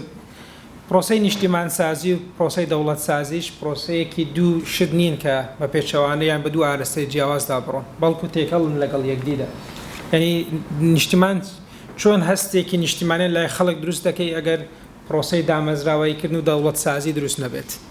بۆ بە پێچەوانەشەوە دەوڵەت سازی و دروستکردنی دامەزراوەکان پێویستی بەو هەستە نیشتیمان سازی هەیە کە فۆکۆیامە بۆ نمونە کە هاتە ئێرە گوتی گەورەترین کێشەی نیشتیمان سازی لە عێراقدا شکستی نیشتیمان سازی لە عێراقدا ئەوە بوو ستیت بیلدینگ دروست نەکرا ینی دامەزراوە موەسسات دروست نەکرا بۆ بە پێچەوانەشەوە ڕاستە بۆیە بەڕاستی سەلامەتترین شیکردنەوە ئەوەیە کە بڵێ نیشتیمان سازی و دەوڵەت سازی پرۆسەیەکی تێکەڵن بەگەی لەگەڵ یەکدیدا ناتوانین لە یەکیان داببڕێنین تۆ بڵێ من یەکەم جار نیشتیمان دروست دەکەم اینجا دەوڵەت سازی یا پرۆسەی دەوڵەت سازی اینجا دواتر نیشتیمان بە باوەڕی من و پرۆسەیە تێکەڵن بەگەڵ یەکدی لەگەڵ یەکدیدا دەڕۆن کاک دوکتۆر من داوای لێبوردن دەکەم ڕاستی هەموو تیۆرانەی باسم کرد هی داڕێژراوی ئێمە نین بەڵکو بەرهەمی خوێندنەوە نێودەوڵەتیەکانن کە من ڕخنەی لێ دەگرم کە من پێم وایە یارمەتیمان دەدەن لە شیکردنەوەی کێشەکانمان بەڵام دوجار پێویستمان بەوەیە کە ئێمە خۆمان چەمک و چوارچەوەی توێری نوێ پێشنیاز بکەین توێژینەوە دەتوانێت چی بکەیان ناکە من بە باوەڕی من ڕەنگە بە شێوەیەکی ڕاستەوە خۆ و یەکسەری نەبێتن بەڵام لە پرۆسەدا کاریگەری گەورە دروست دەکات دیبلۆماتکارێکی ئەوروپی کەرێتە کوردستان چی دەکە یەکەم جار دەست بە خوێندنەوەی ئەو توێژینەوانە دەکە کە لەسەر کوردستان نووسراوە ڕاستی لە سوودان لە باشووری سوودانەوە دەنێردرێ بۆ قونسوڵی هۆڵەندا لە هەولێر باڵێن چۆن معلومات لەسەر کوردستان پەیدا دەکات یەک گەورەترین ئامرازەکان ئەوەیە دێت توێژینەوەکان دەخوێنێتەوە کە لەسەر ئەو وە بە ئینگلیزیش ڕاستی و بۆیە ئێمە دووشت پەیام لێرە گرینگە زۆر گرینگە توێژەرانی کوردستان بێنە ناو ناوەندە نێودەوڵەتیەکان دەستمان هەبێت لە دروستکردنی و معریفەتی کە دروست دەکرێت چونکە معریفەت کردار بەرهەم دەێنێت کاریگەری لەسەر دروستکردنی سیاسەت و کردار دەکات ئەوەی کە کابڕزاق پرسیارێکی گرنگی لەسەر 680 ڕاستی من بەشێکی بۆ پسپۆرانی یاسای نێودەوڵەتی بەجێ دەێڵم بەڵام من یەک شت دەڵێم هەرچەندە کامیرەشە و دواتر بڵاو دەکرێتەوە بۆ توێژینەوەکەم ڕۆژێک لەگەڵ نوێنەری وڵاتێکی ئەوروپی لە کوردستاندا چاپێکەوتنم کرد باشە گوتم ئەگەر بەغدا زیاتر بەهات بە مەسەلەن بیویست با زیاتر بێت لە پردە ئێوە چیتان دەکرد وەڵامەکەیەوە بە هیچ یعنی من ڕاستی قووەتی 688 و یاسای نێودەوڵەتی ئەوانە بە گرنگ دەبینم بەڵام دوجار ئەوەی کە تۆ دەپارێزێتن گرینگە قووەتەکەیە لە مەیداندا من نایبینم بەڕاستی ئەوەی کە ڕێگەی لە خراپترکردنی کوردستان کرد دوای ڕیفراندۆم پەیوەندی بەوە هەبێ کە ئەو واقعا نێودەوڵەتیە لە نەوەتیەکەدا هەبووە ئێمە گە بەرگریمان نەکردووە و ئەگەر خواستیشیان هەبووە باوەڕ ناکەم لە ڕووی یاسای نێودەوڵەتیەوە بە پارێزراو باین یا پارێزراو باین ئەوە ڕێی متوازنی منە لەسەرەوە بابەتە باسی وت کرد تەدەخلی ئینسانی و responsibility to protect ئەوان هەموو لە کۆنتێکستی نەوەتەکان گەشەی کرد لە هان لیبرال کە لیبرالیەکان بە قووەت هاتن ناو سیستەمی نێودەوڵەتیدا کۆنتڕۆڵی ڕێکخراوە نێودەوڵەتیەکانەوە نەکرد بە باوەڕی من ئەگەر ترامپ بەردەوام بووە 4 ساڵی دیکە واقعی کۆمەلگای نێودەوڵەتی ناڵێم تەواو بەڵام گۆڕانکاریەکی زۆر گەورەی پێچەوانی هەموو بنەمایانە بەخۆوە دەبینی ئێستاش باوەڕم وانە بایدن بتوانێت تەواو ئارەستەکە ڕابگرێتن دەتوانێت خاوی بکاتەوە ئایندەی سیستەمی نێودەوڵەتی بە باوەڕی من دژی بنەماوە لیبرالیانەیە کە لە نەوەتەکان ڕێگەی بە گەشەکردنی کۆمەڵێکیاندا لەژێر بنەماکانی دەستێوەردانی مرۆیی و پاراستنی کەمینەکان و ئەوانە واقعی نێودەوڵەتی بە پێچەوانەوەدا دەڕۆن من زۆریش ترسی زۆرمەیە لەسەرەوەی کە تەبانەوە بەشێکە لە توێژینەوەی ئەوەی کەدا دەیکەم ئەمریکیەکان لە ڕووی عسکەریەوە باوەڕیان وایە لەو منتیقەیە بەرژەوەندیان تەواو بووە من دەڵێم کاک دکتۆر کە لە حکومەت با ئێمە وادانەنێن ئەمە هەر گریمانەیە باوادا بێن ڕاستیە ڕوودەدا ئەمریکیەکان لە ڕووی سەربازیەوە باوەڕیان وایە لە منتیقەکە کۆتاییان هاتیە مەسەلە کاتە مەسەلە فۆرماتە مەسەلە شێوەیە مەسەلە میکانیسمە لە ڕووی سەربازیەوە ئەو ناوچەیە بەجێ دەیەڵن من نازانم دوای ئەوە ئەوەی کە لە ڕووی دیبلۆماسی و سیاسیەوە چیان پێدەکرێت بۆ ئێمە بە شێوەیەکی کە داوە کە فەشەلیان هێناوە بەسندەی چییە و نیشتیمان سازی و دەوڵەت سازی دوو پرۆسی تێکەڵ بە یەک دین من ئەگەر ئەوانەی کە ماوە لە دوو وەڵامدا کورتی بکەمەوە ئایندە ئێمە بەرەو چێوە دەڕات من بە باوەڕی من ئەگەر ڕێککەوتنامەی ئەتۆمی بکرێت لە نێوان ئەمریکا و ئێراندا خراپ دەبێت بۆ ئایندەی کوردستان بۆچی؟ چکە دوو شت وا دەکەن کیانێکی ناودەوڵەتی بەردەوام بێ نەک دوو شت یا دوو خەسڵەتی سەرەکی یەکێکیان ململانەیە نەمانی ململانێ واتە یەکلاکردنەوەی کێشەکان واتە دروستکردنەوەی حاڵەتێکی دامەزراوەیی کە بە باوەڕی من لە بەرژەوەندی کوردستان دیە ڕێکەوتنامەی ئەتۆمی نێوان ئەمریکا و ئێران پرۆسەی کشانەوەی سەربازی ئەمریکا لە عێراق ئەرگومنتێکە دەیخەمەڕوو ئەوەیە خێراتر دەکات ئەمریکاش لە ڕووی سەربازیەوە لێرە بکشێتەوە ڕەنگە ئەو ئەرگومنتە دروستکەین بەمانەی کشانەوەی یا لاوازبوونی ڕۆژئاواژ لێ لە کوردستاندا لاوازبوونی هێزەکانی دیکەشدا دێت بۆیە من تەمەنا ناکەم ململانێ بەردەوام بێ بەڵام بمانەوەی کوردستان ململانێ گرینگە لە ناوچەکەدا هەبێت بۆی بەردەوامە ململانێ وا دەکا کە کیانی نادەوڵەتی ناونیشانەکەی بەردەوام بکات بۆیە ڕێکەوتنامەی ئەتۆمی نێوان ئەمریکا و ئێران زۆر گرینگە ئێمە چاوی لێ بکەین ناتوانین ئارەستەکەی بگۆڕین بەڵام گرینگە بۆ خۆمان ئایندەی خۆمانی لەسەر بەندا دووەم بە باوەڕی من دەبێت ئەو ئاڵۆزیەی کە هەمومان سەرمان لەگەڵی شێواوە دەبێت بەردەوام بکرێت چکە نەمانی نادڵنیایی و نەمانی ئاڵۆزی واتە گەڕانەوە بۆ سیستەمێکی یاسایی و دەستوری تەمان وەکو خۆی کە جێبەجێ بکرێت کە کاکتۆر گوتی ئەو هەموو اختصاسی بە هەرێم دراوە بێگومان بەڵام ئێمە هەمومان لەسەرەوەی کۆکین کە ئەوەی کە ئێستا هەیە سیستەمێکی فیدرالی نیە لە عێراق و لە ئایندەیەکی نزیکیشدا بەو عەقڵیەتەی کە لە هێزە سیاسیەکان هەیە زەحمەتە جێبەجێ بکرێت بۆیە ململانەیە گرینگە هەبێ بەوەی کیانێکی نادەوڵەتی بپارێزرێ و بەردەوام بێ دوو ئاڵۆزی گرینگە بەوەی کە درێژە بە مانەوەی خۆتدا بدەیت وەکو کیانێکی نادەوڵەتی ڕەنگە و پێشنیازە بۆ حکوومەت تەواو پێچەوانە بیت خەڵک پێویستی بە دڵنیایە خەڵک پێویستی بە بەرچاوڕۆنیە بەڵام لێرە وەکو ئەکادمی قسە دەکەم کیانی نادوڵەتی بەشێکی زۆری ئەوەیە کە سیستەمی نێودوڵەتی ئاڵۆز کردووە سیستەمی نێودوڵەتی ئاڵۆز کردووە لەوەی لە ١٩٠ ئەندام پێک بێندرێ دەوڵەتن ئەو سیستەمەی ئاڵۆز کردووە ناڕۆشن کردووە کردی کردیە پارچەی کردو لە یەکترازانی لێدەدا دروست کردیە بۆی سپیسێک بۆ مانەوەی خۆی بەردەوام بکاتن ڕۆژهەڵاتی ناوەڕاست ئاخر وەرکشۆپ کە من بەشدار بووم لە چاتەم هاوس ئەوە بوو کە هەموو بەشدار بووان کۆک بن لەسەر ئەوەی کە چەمکی دەوڵەت واز لێ بینین لە ڕووی ئەکادمیەوە لە ڕووی سیاسیەوە شتێکی دیکەیە لە ڕووی پۆڵسیەوە لە ڕووی ئەکادمیەوە با گفتوگویەک دروستکەین کە لە خوار دەوڵەتدا ئێمە چیمان هەیە لە ڕۆژهەڵاتی ناوەڕاست ئەوەی کە لە لیبیا ڕوودەدا ئەوەی لە سووریا ڕوودەدا ئەوەی لە عێراقدا ڕوودەدا ئەوەی لە لوبنان ڕوودەدا ئەوەی لێرەدا ڕوودەدا چەمکی دەوڵەت شیکردنەوەیەکی باشمان ناداتە بەدەستەوە بەڵکو دەبێت ئاڵۆزی بکەین ئەو توێژینەوانە ئاڵۆز بکەین بینە خوارەوە بۆچی ئەو کارە باشە بە باوەڕی من ئەگەر ئێمە لە چەمکی دەوڵەتماندا لە ڕۆژهەڵاتی ناوەڕاست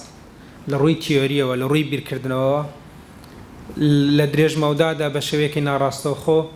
کاریگەری لەسەر سیاست دەکەین لەسەر پۆڵسی دەکەین لەسەر تێگەیشتنەکان دەکەین دەستان خۆش بن لێرەدا دەوەستم